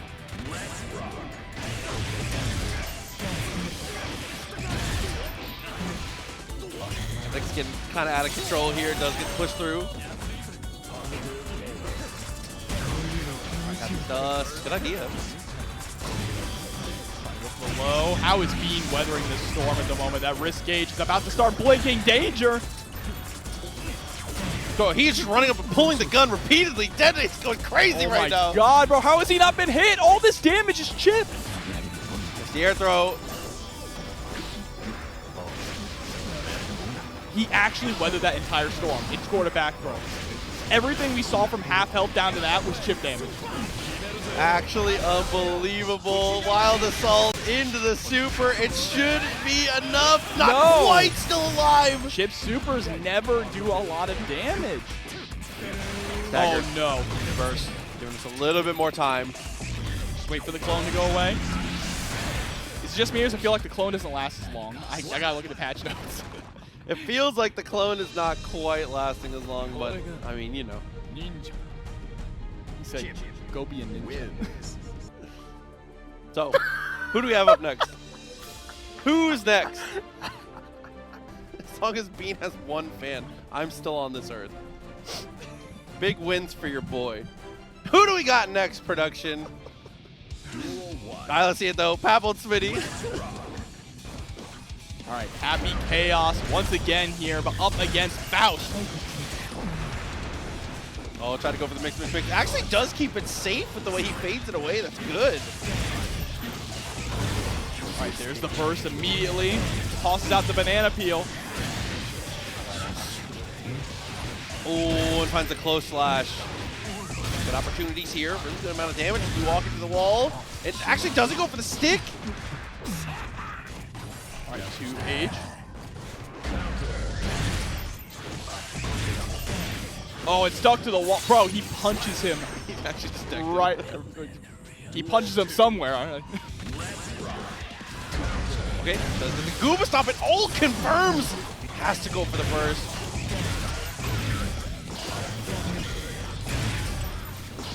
Dashed up, went for 2K, a little too far. Still all right though. Finds a knockdown. Is it just me or does the curse ball that Happy Chaos throws look like that that EDM artist, the Marshmallow guy? God, please no. 2K, still good after the 2D. Dive kick from way far, but still, things work out. Thank you, Solaires, for the 11 months. We appreciate the support. And Papple, unfortunately, getting sent all the way to the wall. There's the Deus Ex Machina. Picks up just in time to close out game number 1 for Smitty. Good stuff to finish him off. He'd love to see it. Smitty working things out. I like, though, that Papple is already showing off good knowledge in the matchup, though. first interaction, first attempt at footsies, went for 5K and actually did almost like high crush a 2S. It was very, very close actually. So it recognizes the correct buttons to place in the correct buttons to push in the correct places. Just gotta, you know. Yeah, I sure hope he does after the gauntlet of Happy Chaos players he's been going through, right? But no, you're right. You're absolutely right. He is doing a very wonderful job at dealing, at trying to needle a thread, right? Or thread the needle. That's the saying. The JP, underutilized button. I feel like other than guaranteed situations, it doesn't have that much of a use, or sometimes meet him in the air, but now Papple forced to block a decent amount here. Curse Ball actually does land. Oh, and the burst is going to get blocked. Not a huge punish, though, from Smitty, but that's all right. You still have really solid positioning here in the corner. Wake up 5P, though, for Papple. He actually worked out really well there, too. Yeah. Bro, he is chasing him down, scooping at the legs. And there we go, gets the throw. OTG? No, we throw the 100-ton. And finds the low afterwards through your Blackbeat, looking good. Comes Mini Faust after the command, though, it's just from bad to worse. Now we're just looping this Oki with the safe jumps. Goes for the 2D this time. And there we go. Closing out the round is Papple here. Very dominating round. And that's the thing. Once you get Happy Chaos into the corner, it doesn't matter who you are, right? You can start running your game plan. He has no reversal options. Yeah, that's the sign of bad defense in Guilty Gear, is if your character has to rely on system mechanics. Yes. Still okay, though. I mean, the offense is so strong that he doesn't really have to play defense that often. Still okay. Here we go. Backs up against the wall again. Bomb on top of you, and there's the mini Faust. Smart. Just get hit by the 100 tons so you don't have to worry about the mix-up. Now you got to watch out for the fire here. Guard crush incoming. Oh, nice block on the 5D. 5H is pretty decent. Flush in a row. Here comes the items. Controlling space. He gets a command throw out of it. And a safe jump in it too. And see, look, when Papple gets the corner, it's all his game.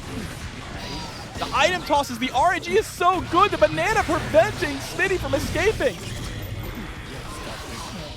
Papple genuinely has had some of the best Faust luck I think I've seen in this game.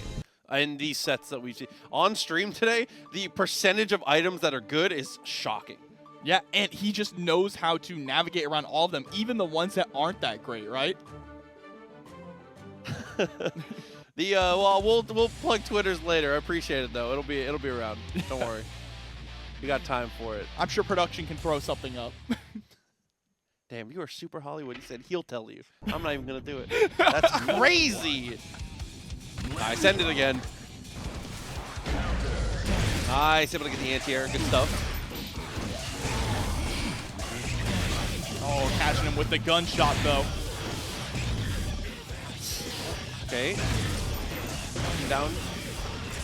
Situation, takes a shot with the dash up. PRC doesn't get a slowdown, though, and Papple just swings all the way down. Yeah, drops the guard break as well, and gets the empty low. Bro, he's Magneto. Oh my god! What a follow-up, picks up the trumpet as well. The mix-up just gets worse. It's the controlled chaos that Papple is so good at. And looking at the RNG, having the bomb on deck while the Afro is there means that you're going to get the guard break. Reload, still fine. Finds the low, the gunshot misses late burst. Ends up working out though. Full screen for Smitty. You know, one thing we haven't seen from Papple is Wild Assault. Really just navigating this matchup without it. Run up, does have the hammer. Second bounce actually connects. We need to close the distance. There we go with the Scarecrow. Smitty trying to jump out of harm's way, but very good slight delay there by Papple. Uh-oh, but here he comes, even with the burst. Bad to worse, jumps over the mini-boss, but you can't escape him forever. Oh my god, frame one there with the command grab. And gets the combo off the bomb. Not the bombo, dude. Unbelievable. The timing is unreal here for Papple. Another PRC into the 2K. One of Faust's strongest warriors. Knockdown, gets the focus. Safe backdash wire. See afterwards. Oh, eats the banana. Just shoot him up, dude. I can't take him serious with his legs above his head, bro. There's nothing serious about Faust, okay? Oh my god, nice burst though. And he gets meteors, are you kidding me? But we dropped a pickup. Oh, that's funny. Okay, there we go. It should, I was gonna say, for all intents and purposes, should have been a punish. Yeah, absolutely. Holy moly. All right, harassing with the bar slash now. Banana is out. Not going to do much. I didn't even see the item he ate. But you are going to get sent all the way to the other side of the screen here. Wild Assault 2 for the hard knockdown. And just takes aim for the full duration of the hard knockdown. Yeah, just absolutely stands up and ready here to zone out Papple. We've seen this before. It's only a matter of time until Wild Assault. Bro, just stop. Stop it.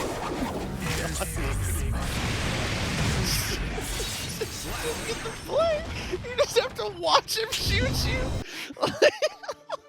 Bro, he's out here playing Time Crisis. Oh my god, dude. He doesn't have to duck, though. Man. You shoot off screen. That's why he keeps ducking it down. That's tough. Well, Good character. true. So Papple, a little unfortunate for you there, for the Papple fans in chat, but you know. Still, it's not over yet, right? It's not over till it's over. Papple is still has 1 point on the board. We could take this to a game 5.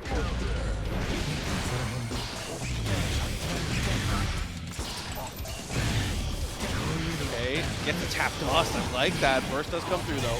Papple willing to spend it, but it doesn't help. Smitty just recontrols the space immediately. He's not giving up. He gave up like a millimeter of real estate as soon as he saw the burst came out, and then immediately reclaims it. Yeah, and we also messed up our PRC super there. Got counter hit waking up with it. And now Smitty is just running away with the momentum.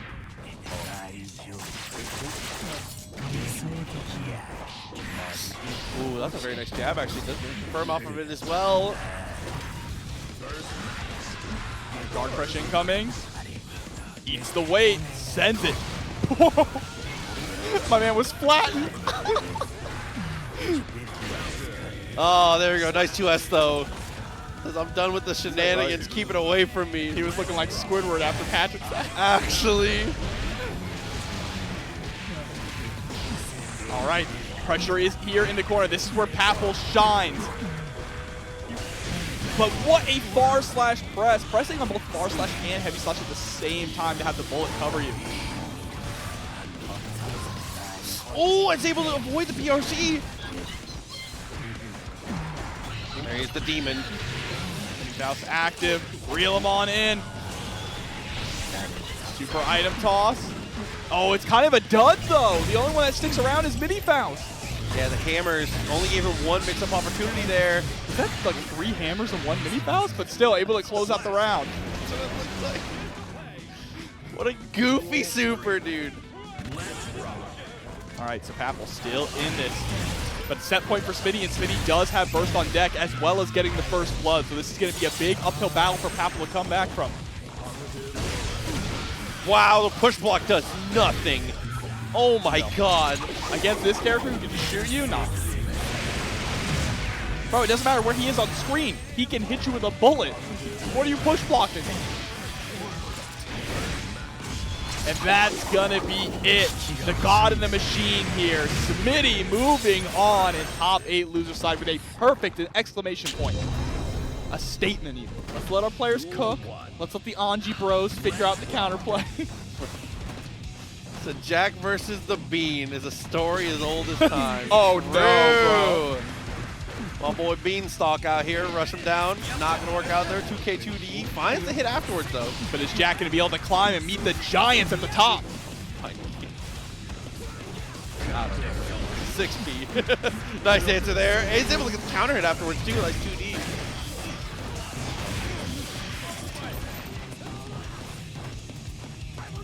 Bro, Walking him down. The most literal interpretation of walk him down I've ever seen. I've never seen Chipp walk that much. That's the slowest I've ever seen Chipp move in my life. Throw into the corner. 2D was a little too far. Nice tag. Yeah, there we go. I like it being a little bit patient. You got to know when to strike, right? Fight like a tiger. And there we go. Able to close out the round. First blood going to Bean. Half burst available. The knockdown. Cross up. The lazy float over. Immediate 2K 2D. Great blocks on the roll through.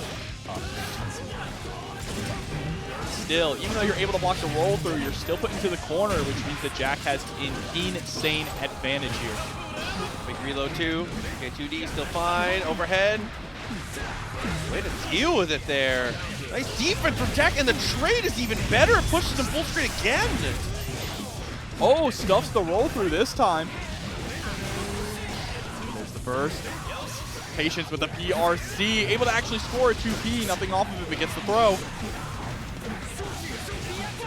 Rekka is very nice. And with the bonsai, just keeping that pressure up and not allowing Happy Chaos to have any room to breathe is the main part of this game plan. You see that Bean, again, like so many very strong Chipp players, knows how to be a little bit slow, wait for some kind of a whiff, and then get that 5K. That 5K is really the opener. It definitely is. It always has been, too. I feel like that's the, it's the party starter. You have better options when it comes to actually getting your hit, but it always feels like the crux of every matchup is 5K. Yeah. It's his strongest whip punish tool, right? It just having such a fast normal coming out, being able to check your opponent with it as well, and letting it go into 2D to really start your solid offense is so good for Chipp. This song is Crawl from Guilty Gear Strive. Told you, anytime. Don't worry. We always got it. And when I say we, I mean Jobber. Jobber has it. I don't. Nice low once again. Backdash forces the PRC, gets the back throw. Opportunity for a situation here. Now let's see. Still, Jack has a lot of resources. Catches the backdash there with the close slash.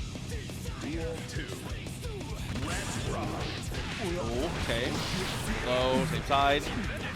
Trying to stagger with the 5K now. Jack not falling for it, but still kind of running into these 6Ps afterwards. Again runs into it. Wall break, but no knockdown here, which means you're going back to neutral with Happy Chaos, which can be a very dangerous prospect, but the deepest DP I have ever seen. It's such a commitment, man. I've seen that Wild Assault come out again soon. He's been ending a lot of rounds with Wild Assault into 5D, but instead we just block the YRC. All right, Bean trying to get that 2-0 lead, 1 round away from establishing it. Now Jack, out of burst. Bean still has Wild Assault available, like you mentioned. Oh, okay. Doesn't work out. Uses all of the jumps. Oh my god. Actually ends up baiting a throw because of it. Oh, running him down into the corner, gets the throw. Wow, and very delayed on the overhead. Charges the dust. Isn't enough. Wild Assault will guarantee you some advantage at least. And wow, just able to get in with the overhead. Bean up 2-0. What a lead right now versus Jack. That's my goat. Sorry, I just was reflecting. Somebody tagged me in a picture of it already on Twitter, and it just already. I miss him. I had something to say, and then I lost it when the image appeared in my mind. I've deleted my drip. It's all right. We can give you any drip. Dude, oh my god, that's true. I hate it. 2-0. Wow, what a round start. Jack just walks everything though. What an earth turn. Seriously amazing. Yeah, but here we go. Already getting the walk break with the Deus Ex Machina. All right, it's time for Jack to let it rip. But Bean's going to go right on in. Force the throw.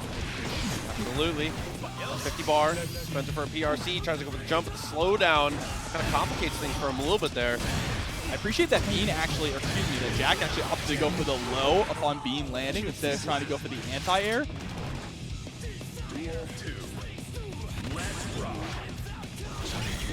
Round start, Jack no longer starting the challenge. I feel like it's been a lot of 2S or potentially trying to go for pokes. Has not been working out.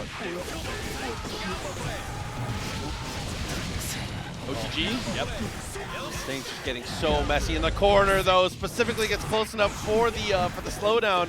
Yeah, but unfortunately it was a little too far away to actually pick up with the 2S after that 5H.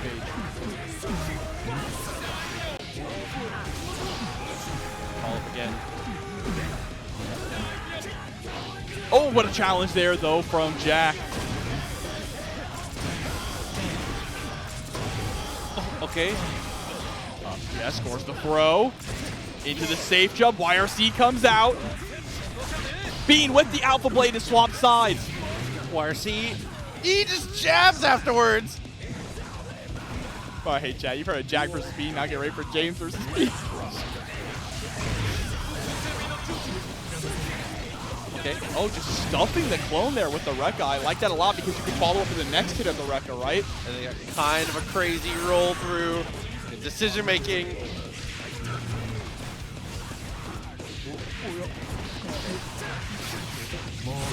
Opportunity. Good burst. Scared for him here. Gets the back throw.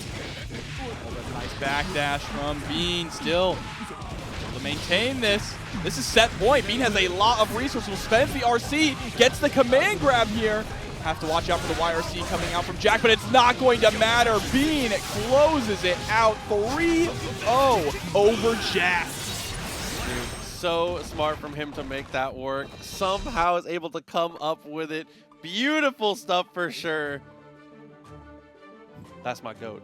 I'm talking about. You know what I'm talking about? Bro, we switched to Raw because that's how Bean is playing tonight. God, dude.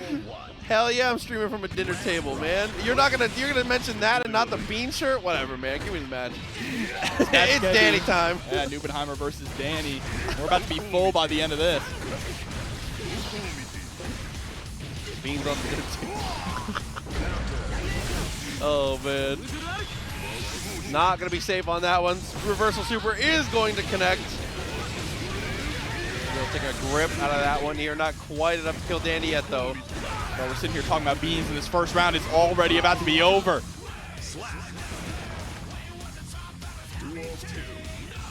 I didn't even see what happened with Dany, but Dany immediately jumping over the Wild Assault immediately around start.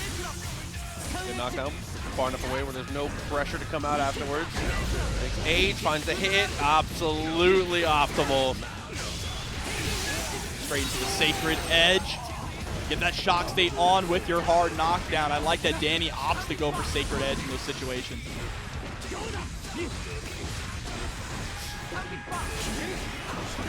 Oh, after the RC, that was good. Tries to take a shot, shoots a shot with the Beyblade there. Doesn't quite work out, but does maintain pressure and finds the counter hit after.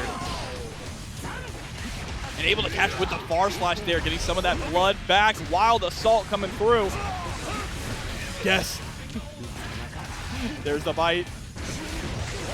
Oh, now it's time to guess. Oh, you don't get a chance. He said, prove your worth. Damn, cuts him straight open. Good stuff. Nubenheimer. Again, we have said it before. If you're like below half HP and you get stuck in the corner blocking that situation, it just feels like checkmate. It does. It's just high-low throw over and over again at a rapid pace. But if you, in theory, if you block all of it, you win. Yeah, exactly. It's an all or nothing kind of situation, which is very funny in a way. Is it enjoyable? Not if you're on the receiving end. Watch. No, but to watch it I'm absolutely happy. is. It is great. He needs 2K2D a little too far, trying to go for the 5S again a little too far. Dany dashes up, finds a throw for it. 6K, get some plus frames there. I love Dany's air movement. Always been such a good part of his high play, right? Especially his air fireballs. Triple Fugio ends up just losing his, you know, tails all the time.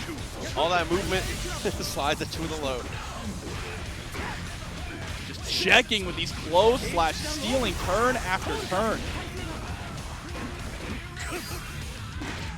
Oh, there's the bite. What we've been talking about over and over. Absolutely. Misses the guess on Whoa. one. It hit? Nubenheimer, he sees the matrix. He sees the frames. I didn't even know why he went for super, but you know what? He knew why he went for super. Either way, though, Dany is still able to close out the round here. Duel 2. Great situation there. Go backwards into Beyblade, speed things up, and there goes a lot of your life bar. Oh, but we missed the 6H. That's going to give Dany a massive opportunity here, evening up the life total and getting some advantage.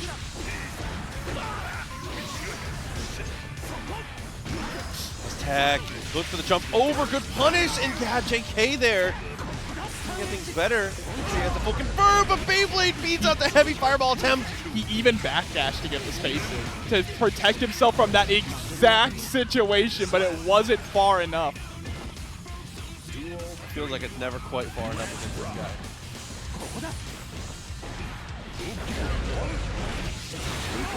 Okay, good burst. So chat, someone in chat said it. I agree. This is the sickest Nagoriyuki costume. This is like cyberpunk Nago.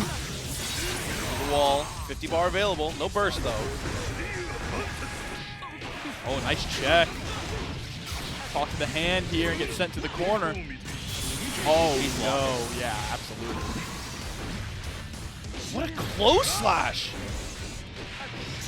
I think it was that I know, you know, I know, right? Catching Yeah. the back dash there with the 6H, but Nubenheimer is basically doing that to try and challenge the possible throw attempt. Yeah. Because it's pretty common to go for super PRC throw in a lot of cases. We've already seen Dany do that before. Yeah, confidence is key, and I mean, Nubenheimer's got enough of it for sure. 2H on block is a crime. Just don't get hit. Don't block it. Refuse to believe Geo is real. We didn't get to see Geo today, which I'm a little disappointed in. Yeah. Hopefully we get to see some of it soon. Because she got some cool new tools with her her new special move, right? Technically feels like a bunch of different special moves. Seems like a win. Okay. Over there with a close slash.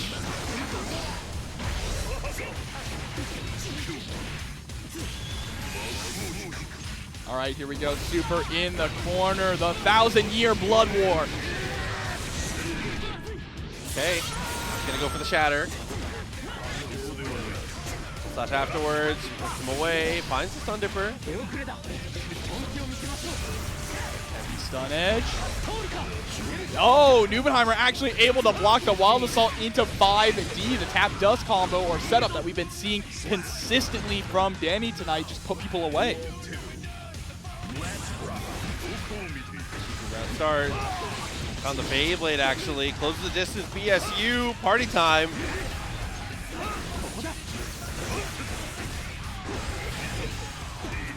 Help. Dany. There we go. 2K2D. Able to find a way to escape the corner. But you're still close. People's elbow. Elbow's a sword. Yeah, saw he was going to do something there, too. Gets the pickup. Tries to go for the jump over. That felt like a layup for Dany of an anti-air, but it gets beaten clean. Yeah, just by the JH. And we were a little too high there on the JS, so not able to get a full confirm. Never going to get our OT here off of 2K2D. Again, just looping it. Dany going to be able to take away a round here from Nubenheimer, but still Nubenheimer is sitting at set point. Okay, 5K, very nice. Oh, yeah, he's able to tap the MD because of the clash. Very smart to hedge your bets there. People's elbow again, just checking Nubenheimer. Favorite edge. Blocks the goal burst. Look at the pushback on that. Oh, Wild Assault. We have another one on deck. We want to use it. Yeah, look at that, forcing these situations. That wrist gauge is screaming. Tap to us. YRC beats it. Has 50 meters still. Gonna throw the Kai. Classic. Dany staying alive for at least one more game. 2-1. So definitely staying in this, keeping it consistent. Y'all will talk about Nago being a boss character. Nah, boss Nago is something different. His DP is an actual DP. Legitimately. Oh my god. Still in this though.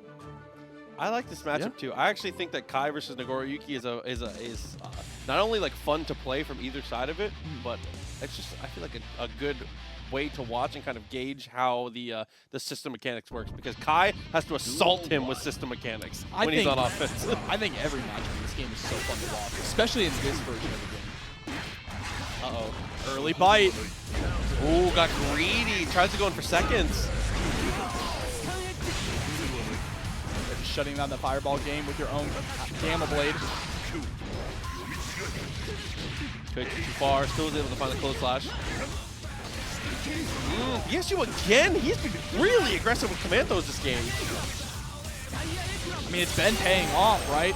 Still has the life lead here against Dany and the resource advantage. Gets just underneath him with the wild assault and is able to close out the round. Set point once again here for NBNHMR, trying to cash in that golden ticket to Grand Finals. Go back to Beyblade to start things off.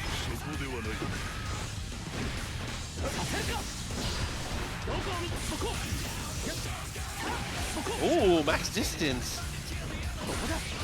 Yeah, all these little oaks here catching NBNHMR. What a Foudre art. Jump the clone. That's crazy. Wild assault to break the wall.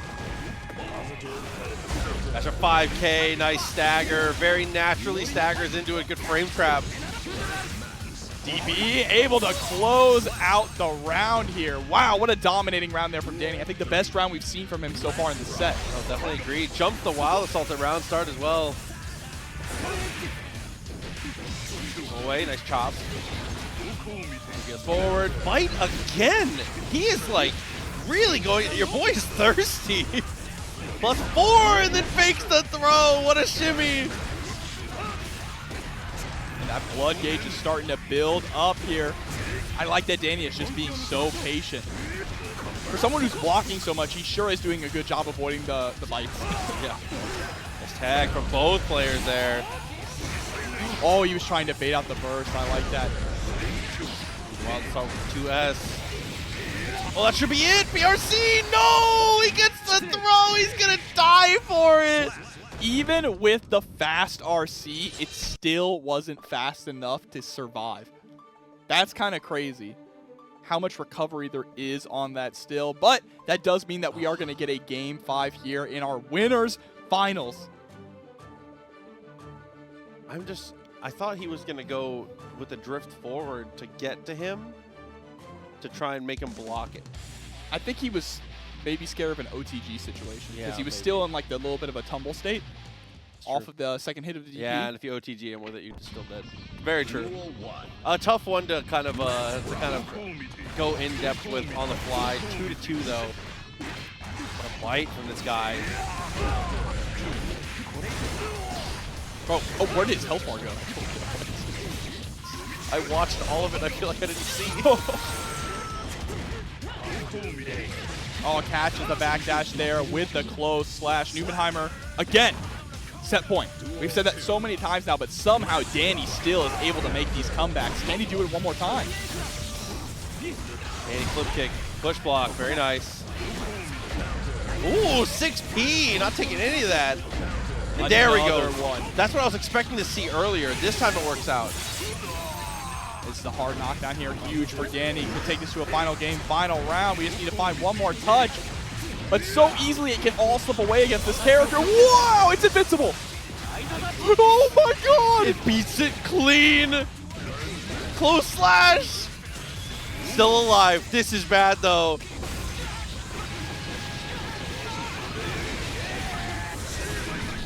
Bro, he cast his own Rise of Light. Oh, and the clone beats it. Wow, NBNHMR. And that is a testament to the new mechanics, the power of the White Wild Assault, giving these big... Duel 1. Let's rock. Wow, round start 2S right away. Okay, that finds the knockdown. OTG, and there's a throw. Okay. Heen on top of it right now. Can Bean keep dodging bullets? That's the question. Oh my god. Or can Bean's opponents avoid getting clocked over the head with the overhead? Because more the question. This man is the Happy Chaos Destroyer tonight. After that RC, okay, gets the cross up. Things work out. Very nice stuff.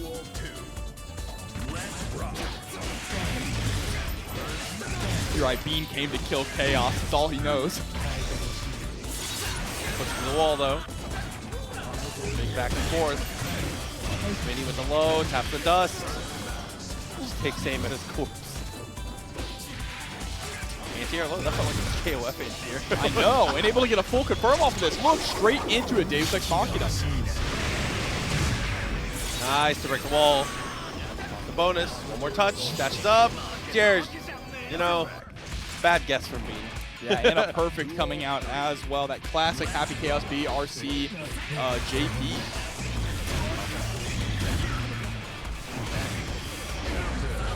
Okay, the burst.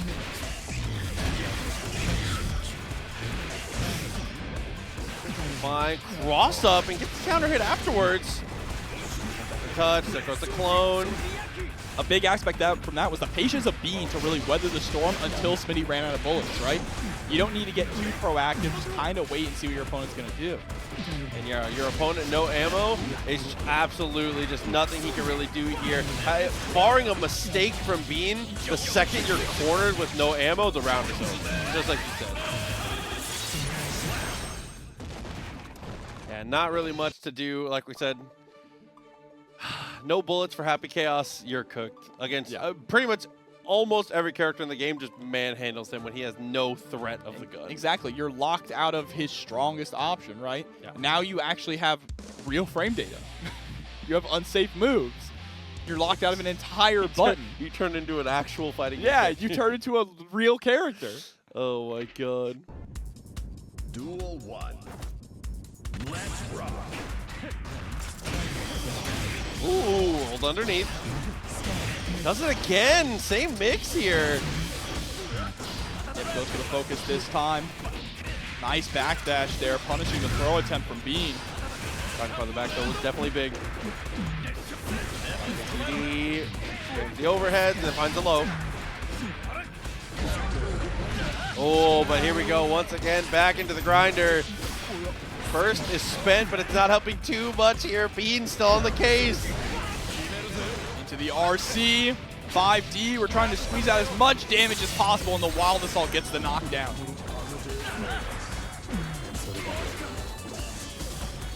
Oh, look at the reticle trying to track him. He's too fast.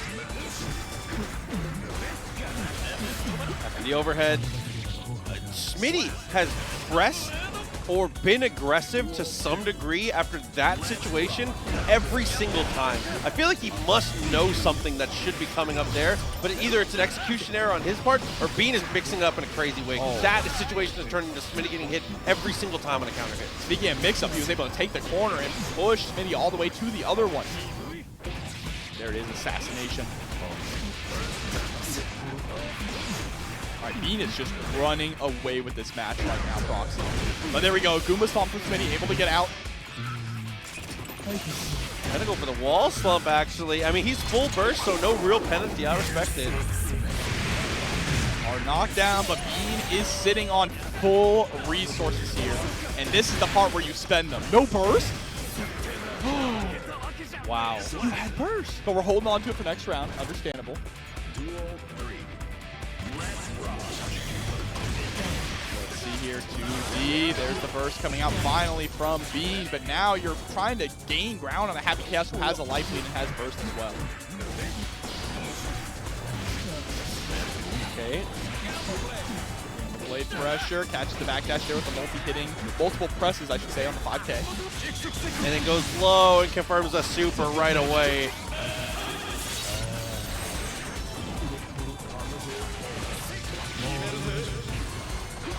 Ah, yeah, they changed the attack level of burst, so now it has a bit more hit stun, which means your burst punish timings, they're getting thrown off. Okay, Deus Ex.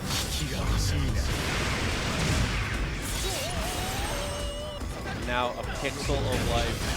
Has to FD everything here. Super focus acquired. Goes for the super, but it misses! He still doesn't get punished! Are you kidding me? Almost out of meter. Tried to go for a dash. Gets shut down. Yeah, I was gonna have to take a risk at some point of some kind. You can't just sit there, you just can't get shot down. Yeah. Now, I'm honestly surprised that they actually did increase the attack level of burst. Like I thought buffing it to just be full screen was more than enough. That felt like enough. Felt like enough. It did not have its attack level change. Only gold. Oh, okay. Does it have more? It has more block stun though, right? Either way, a missed punish. Tough situation. Ooh, the little shimmy back and forth. Bean taking a tight little stroll. Here we go. Now Smitty taking a leisurely stroll over to the other corner here. YRC not dealt with, gets the counter hit on the 2D. Amazing stuff.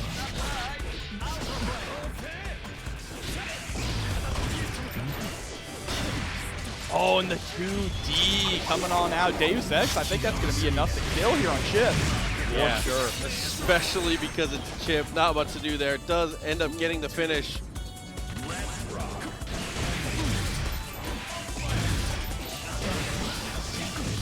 5D straight into the gunshot. I feel like we've only seen one command throw actually work out from Bean today so far. Everyone's had a great read on it. Bean maintains pressure, not making it matter too much. Wow, what a confirm there into the super from Bean. Still, Smitty, you mentioned it before, sitting on a lot of resources here, and the YRC comes out. And YRC has kind of been like the huge reversal tool for Smitty. He gets so much reward out of it. Oh, bursting, trying to hero this round away. I like that though. Happy Chaos is a character that very regularly gets positive bonus here, so it's not too bad to hero your burst away. I think that's fine. There were situations there that he could have confirmed those gunshots into more gunshots and closed out the round, but was unable to. Probably was trying to bait out the burst, right? Because he had burst available. Oh the gun! Oh my god. Shoots everything. It doesn't work though. Firing on the whole way down.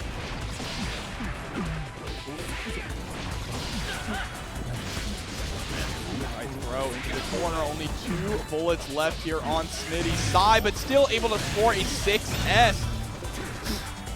Very aggressive, tries to go for the throw. Still, JP's. The rising JP's just to stuff Smitty in the air. Overhead attempt. What an anti-air. Dude, are you serious?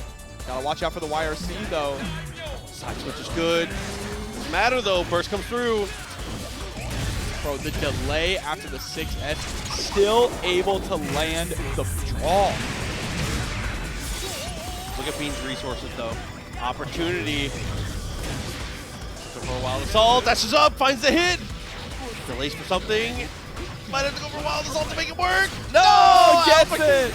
Alpha Blade still enough. Wow, Bean. That's crazy. That is crazy. Yeah, Bean up against another. Is this 3 Happy Chaoses in a row? 3 in a row. I will say also that someone in chat said that Happy Chaos's gun should be on a blood meter.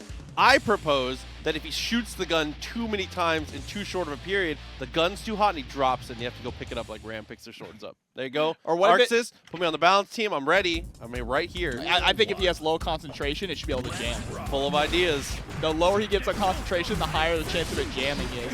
Like how Cliff can pull his back. You know what I'm talking about? True. Oh, okay. Lockdown comes through, gets the punish. It's optimal. Optimal gets the side switch with it.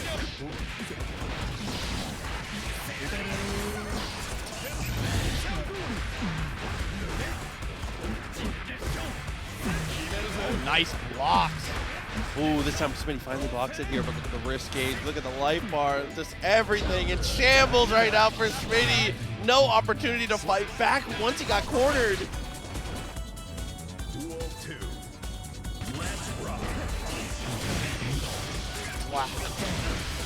I feel like we've only seen one person throw a roll today. Otherwise, the Happy Chaos has been keeping it moving. Yeah, absolutely. Just tactical all over.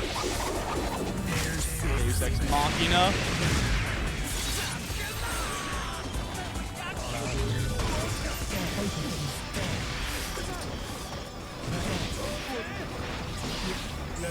Okay, BRC backwards. Chasing you down. Heen gonna hold on to burst for dear life here. Still has an extra round and is at set point. Smitty, who's gonna have to spend. Oh, the wall. Oh, we didn't get. I think we wanted super. Didn't get anything. Had wild assault as well. Sticks the butt down and beats it clean. Smitty, the fadeaway. He just drifted right into his foot.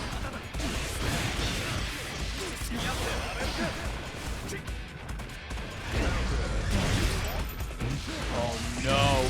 And we might be going to a game 5 now, Proxy. Deus Ex Machina is going to put him in a very strong position. Very low on resources, has 50 meter and 50 burst, but it's not going to matter. That's going to be it. Game 5 it is. Yeah, finding that jab, really the deciding factor there as things kind of got out of control.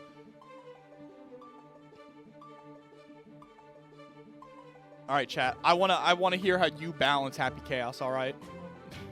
I think, okay, here's my second option. 1 in 5 chance the gun jams. 1 in 10 chance he crits you for triple damage. I'll take it. Roll some dice. I'm down. It's like a Russian roulette. Yeah. The gun jams and he just drops the combo. I take that. Okay. I like that one too. Give him a third gun. Come up as he rolls through. Nice opportunity. The dash cancel the YRC. Backdashes the throw attempt. All right, gets the wall splat, Deus Ex Machina. I like the idea of making the bullets limited. I don't know about 6 around, but maybe he can only reload so many times. Like he's got a limited stock of bullets. That'd be kind of cool. But here we go.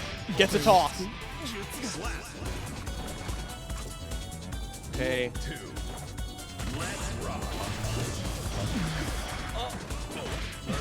He gets to throw. The back throw comes out from Happy Chaos. Smitty gets control of it.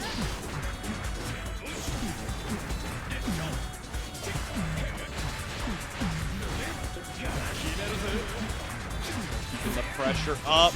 Look at that wrist gauge and the 5D getting you launched. That's an alley-oop if I've ever seen one. Now, super game here. Nice cross up. Huge from Bean.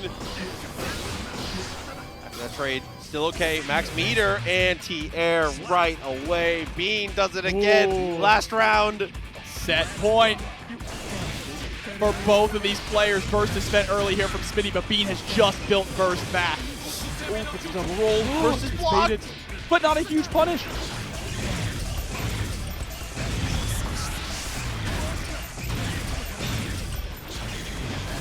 What if one in 5 of those doesn't fight? I have a better idea, but I'll talk about it after this is over. Roy, still okay.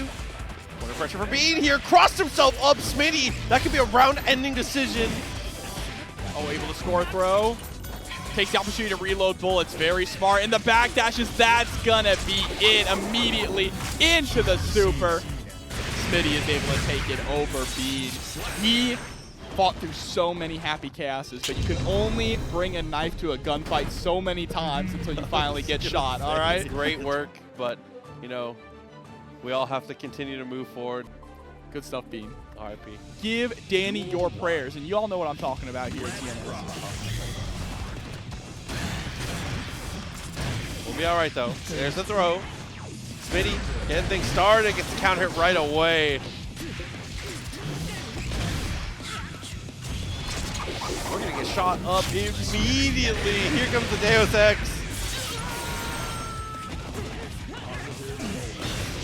The jump in, that little bounce off with the Goomba stop, finds the shot. Smitty, once again, the aim is true. Dany, not a chance in game 1, round 1, excuse me. Absolute perfect. All right, catching the backdash there with the close slash, but the burst is actually gonna put Dany into the corner. Y'all know the prayers, the Kai prayer. My fellow Kai bros, join me in prayer. Still okay though. Cutting the 2D, not quite there. PRC very late. Good jump though. That huge whiff there. Gets caught backdashing from the gunshot. Pancho, I saw that. I will call back there. back. 2S, not gonna work. RC's forward, runs out of concentration. A little bit of a brain freeze there. Yeah, heavy stun edge though to establish some pressure. No! We went for the jump cancel. We didn't believe we were actually gonna get the hit. There it is! And that's what I'm saying. You have to utilize these new mechanics. Wild Assault seems like such a good tool to close the distance against Happy Chaos. Yeah, was trying to take the step forward. And another thing that I liked too was how aggressively he was dashing after every single block, making him shoot quickly. You know when he gets later into the bullets, when he has less to be able to work with, that's when your Wild Touch is going to be the most effective. Absolutely. Uh-oh. Okay, we're good. Knockdown. Tap dust. Burst it away.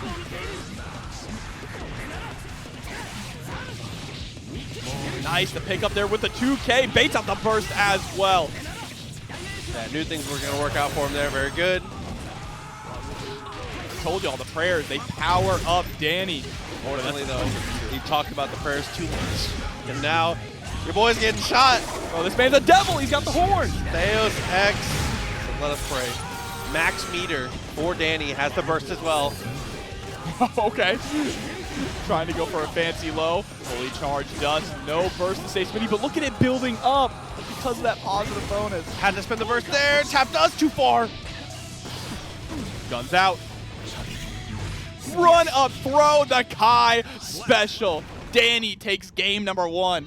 As soon as you see the curse ball come out, that's green light. He's just running all the way across, no stopping whatsoever. Whether it's a close slash to keep him locked down or going for the throw, either way, you get so much advantage when you're able to close the distance like that. That was a great reaction from Dany. And honestly, probably just a little, what's the, it was a little, that was, thinking you could fit a curse in there was like very optimistic. Yeah. from Smitty. A very optimistic choice to try and put the curse down there. Just trying to gain some ground, right? Trying to get some kind of advantage when your back is up against the wall. Chat said it's working. It works. Oh my god. It always works. For any of our wonderful YouTube viewers, we are praying to Kai right now in the chat. Things are going well. Good dash over. Nice trade, and Dany finds a throw. Kai's the most honest character in fighting. All right, look at that. Stealing turns back with the dash up close slashes over and over. That risk gauge is starting to get cranked now. Next confirm is really going to hurt. Spend it. That's dead. That is hella dead. Wow. Damage nerfed, but Kai said not me though. Still fine. Kai buff. Just block there. Took a lot of real estate back. Weathers the storm. Dany's defense has been the standout performer for him all night long. It's not gonna matter there with Smitty. Gets the anti-air, shoots him right away. As Ajax! Woo! My boy coming through with the 5 gifted tier 1s. Appreciate you, homie. Hopefully get to see you soon. See you at Taku, I think? Love you, Ajax. This round's dedicated to you. There's the flip in. Yep, no. Not going to allow you to steal those turns over and over with the close slashes. Catches them with the sucker punch now, and that's going to be dead. The wall, Deus Ex, like you said. Easy way to finish him up. Duel 3. One round apiece here. Dany does have the game advantage right now, but Smitty, we've seen tough customer flips over him. Yeah, Call it Dany. command movement. You know, like father, like son. Sid used to have the flip. Or the hop.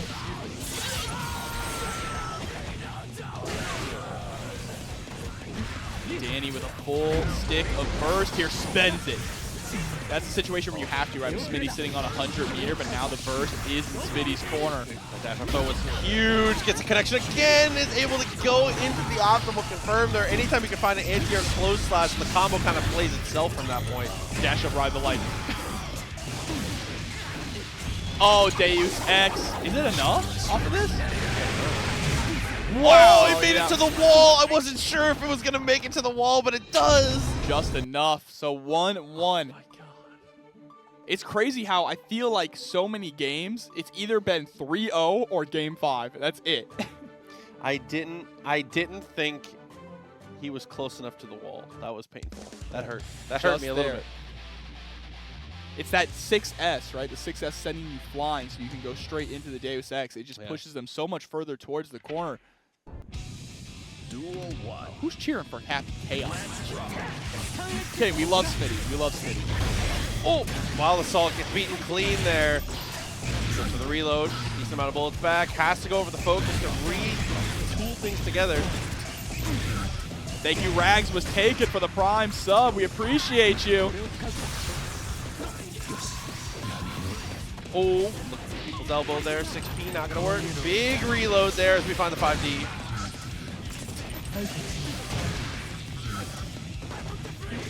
Oh, and there's the close slash. Bro, he says that you have full burst, it doesn't matter. I'll keep doing it. Yeah, definitely a cool trade-off to see there. You're allowed to wall stomp if your opponent has the resource there. Just dash up block, right? Putting yourself at disadvantage right at the start. Opt out of the combo, then go for a little bit more of a reload. Finds the roll underneath. 5S, excuse me. Assault helps out beautifully. Stick to the wall now. Good burst. Smitty holding the resource as well. Yeah, there we go. Swap inside. Gets the curse on deck too. Guaranteed. While Assault getting shot.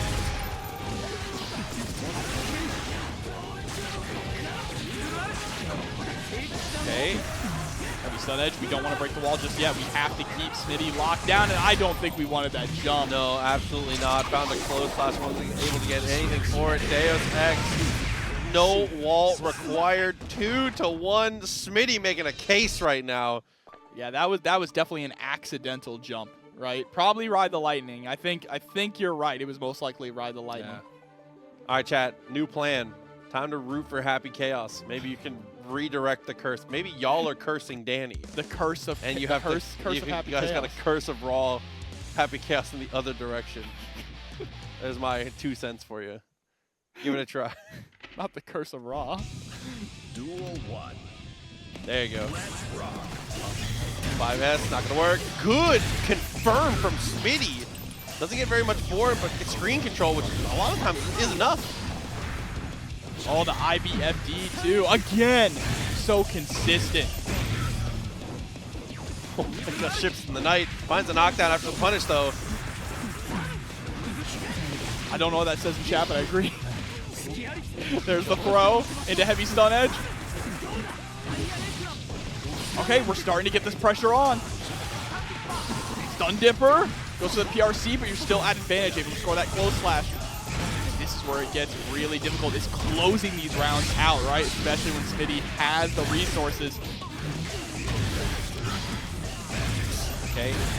Block all of this though. Because of the curse, it helps out with the focus so much. Don't jump. You can't jump against Chaos. Jumping is absolutely the worst. Agreed. When you jump and you block a bullet in the air, you just get pushed back. Not the curse of Raw, bro. The Smitty curse of Raw. Not at Smitty, at least the character. Bro, hold up. Oh my god. Close, taps the dust, nice block. And a better tech too.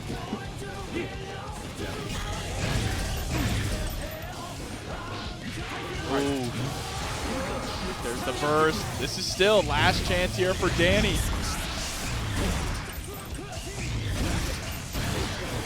Oh my god, your ankles are obliterated. Yo, chill, you're saying Smitty curse of Raw, you're cursing him.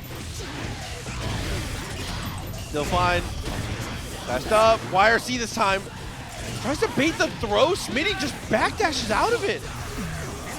Oh no, we still aren't able to bait out the YRC. There's the command roll through. Burst is blocked, and it's still not it.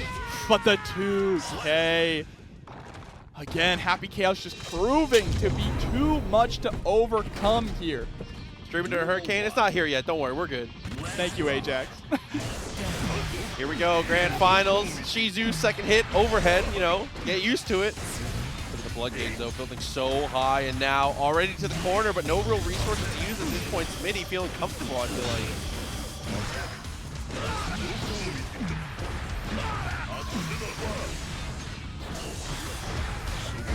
Look at this, just a movement here with Ukyo. Okay, continuing to take shots here. Good just block. Oh my god, the counter hit. Use the 5-piece to fix it, bro. Are you serious? Bro, just tap, tap. Dude, I feel like that was to regulate height, and that was ridiculous. Yeah, just make sure that we can confirm the combo that we want. Dust, on the knockdown, focuses up, tap dust again, it's just unblockable. Do it again. Nah, it forces the burst out with the lows. Oh, air dashing on in, but Nubenheimer is ready for it with a back throw. See, trying to put the knife edge chop on him, not gonna work out. He is trying so desperately hard to jump out of this corner. He's holding up for his life. There's the close line, so the danger of holding up. Still no wall stick. That's crazy, even after all of that. Deus Ex. Trying squeezing out as much as possible. We want to get to the wall to get that extra wall break damage, and I think that's death. Just enough. Absolutely, the guaranteed damage after the shatter, working its magic. I'm relearning all of the super kill confirms now. That was crazy though. Smitty, that was a really well-earned round. His blocking, the defense, the just blocks, the IBFDs, everything in between. Defense paying off, but there's the bite. You can't block that. Uh-oh, bite again. Yeah, throw in the corner. The situation after bite in the corner or throw in the corner now against Nago is just insane. You just lose. Guessing high, low, bite. It's not a winning situation. And even if you block, it's just going to keep going. We've mentioned that so many times. It's what we said before. Yeah, if you are below half health and he bites you in the corner, you're going for a ride. He's gonna do Shizu, Beyblade, Shizu, Fukyo, throw. Still can threaten BSU. Exactly. There's just unlimited options. So goodbye. Don't get cornered. Yeah. Thanks for coming to my TED Talk. Please don't let Nagoriyuki corner. I'm going to throw out all these special moves, and if you get hit, it's your fault. This is Bart walking towards it. He got the arms spinning. Okay. 5K, not going to do too much. That's forward. Not the 50-50 spin cycle. I believe the gunshot. Run up full screen throw. I feel like he beat Kai, and now he has access to Kai's toolbox. What is he, Mega Man? Oh my god. All right, break the wall with the 6H. 2H, huh?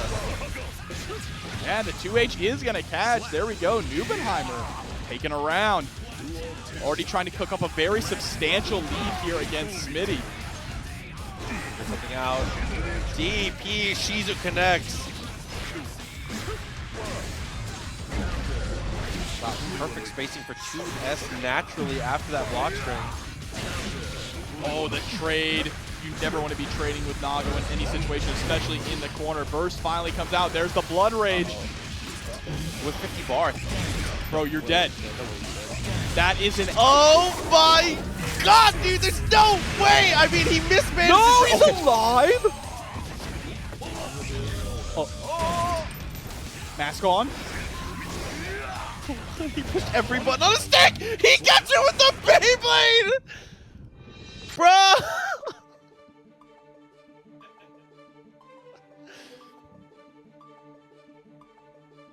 Not bad. Not bad. That's a pretty good move, right?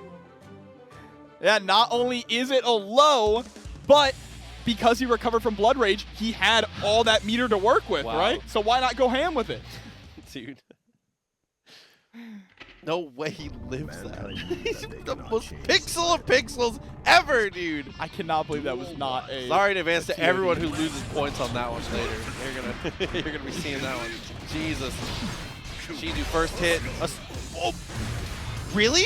I think he got caught jumping. He was blocking in the air because he got sent launching. Launched to the corner.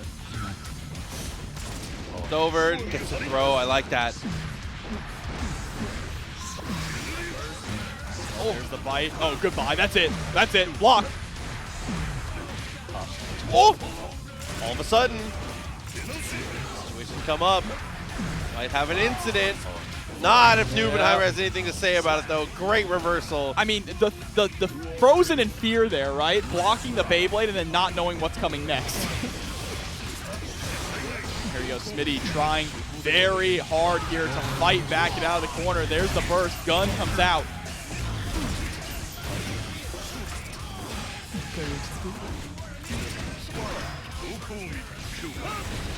Oh, catching with just the tip there at the end of the overhead.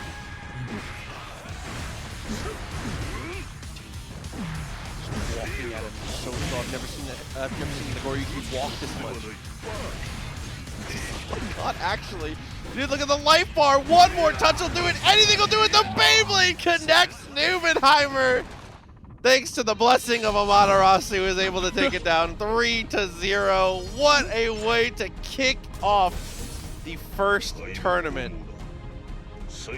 Strive's got a bright future, man. It really Holy does. moly, what a tournament.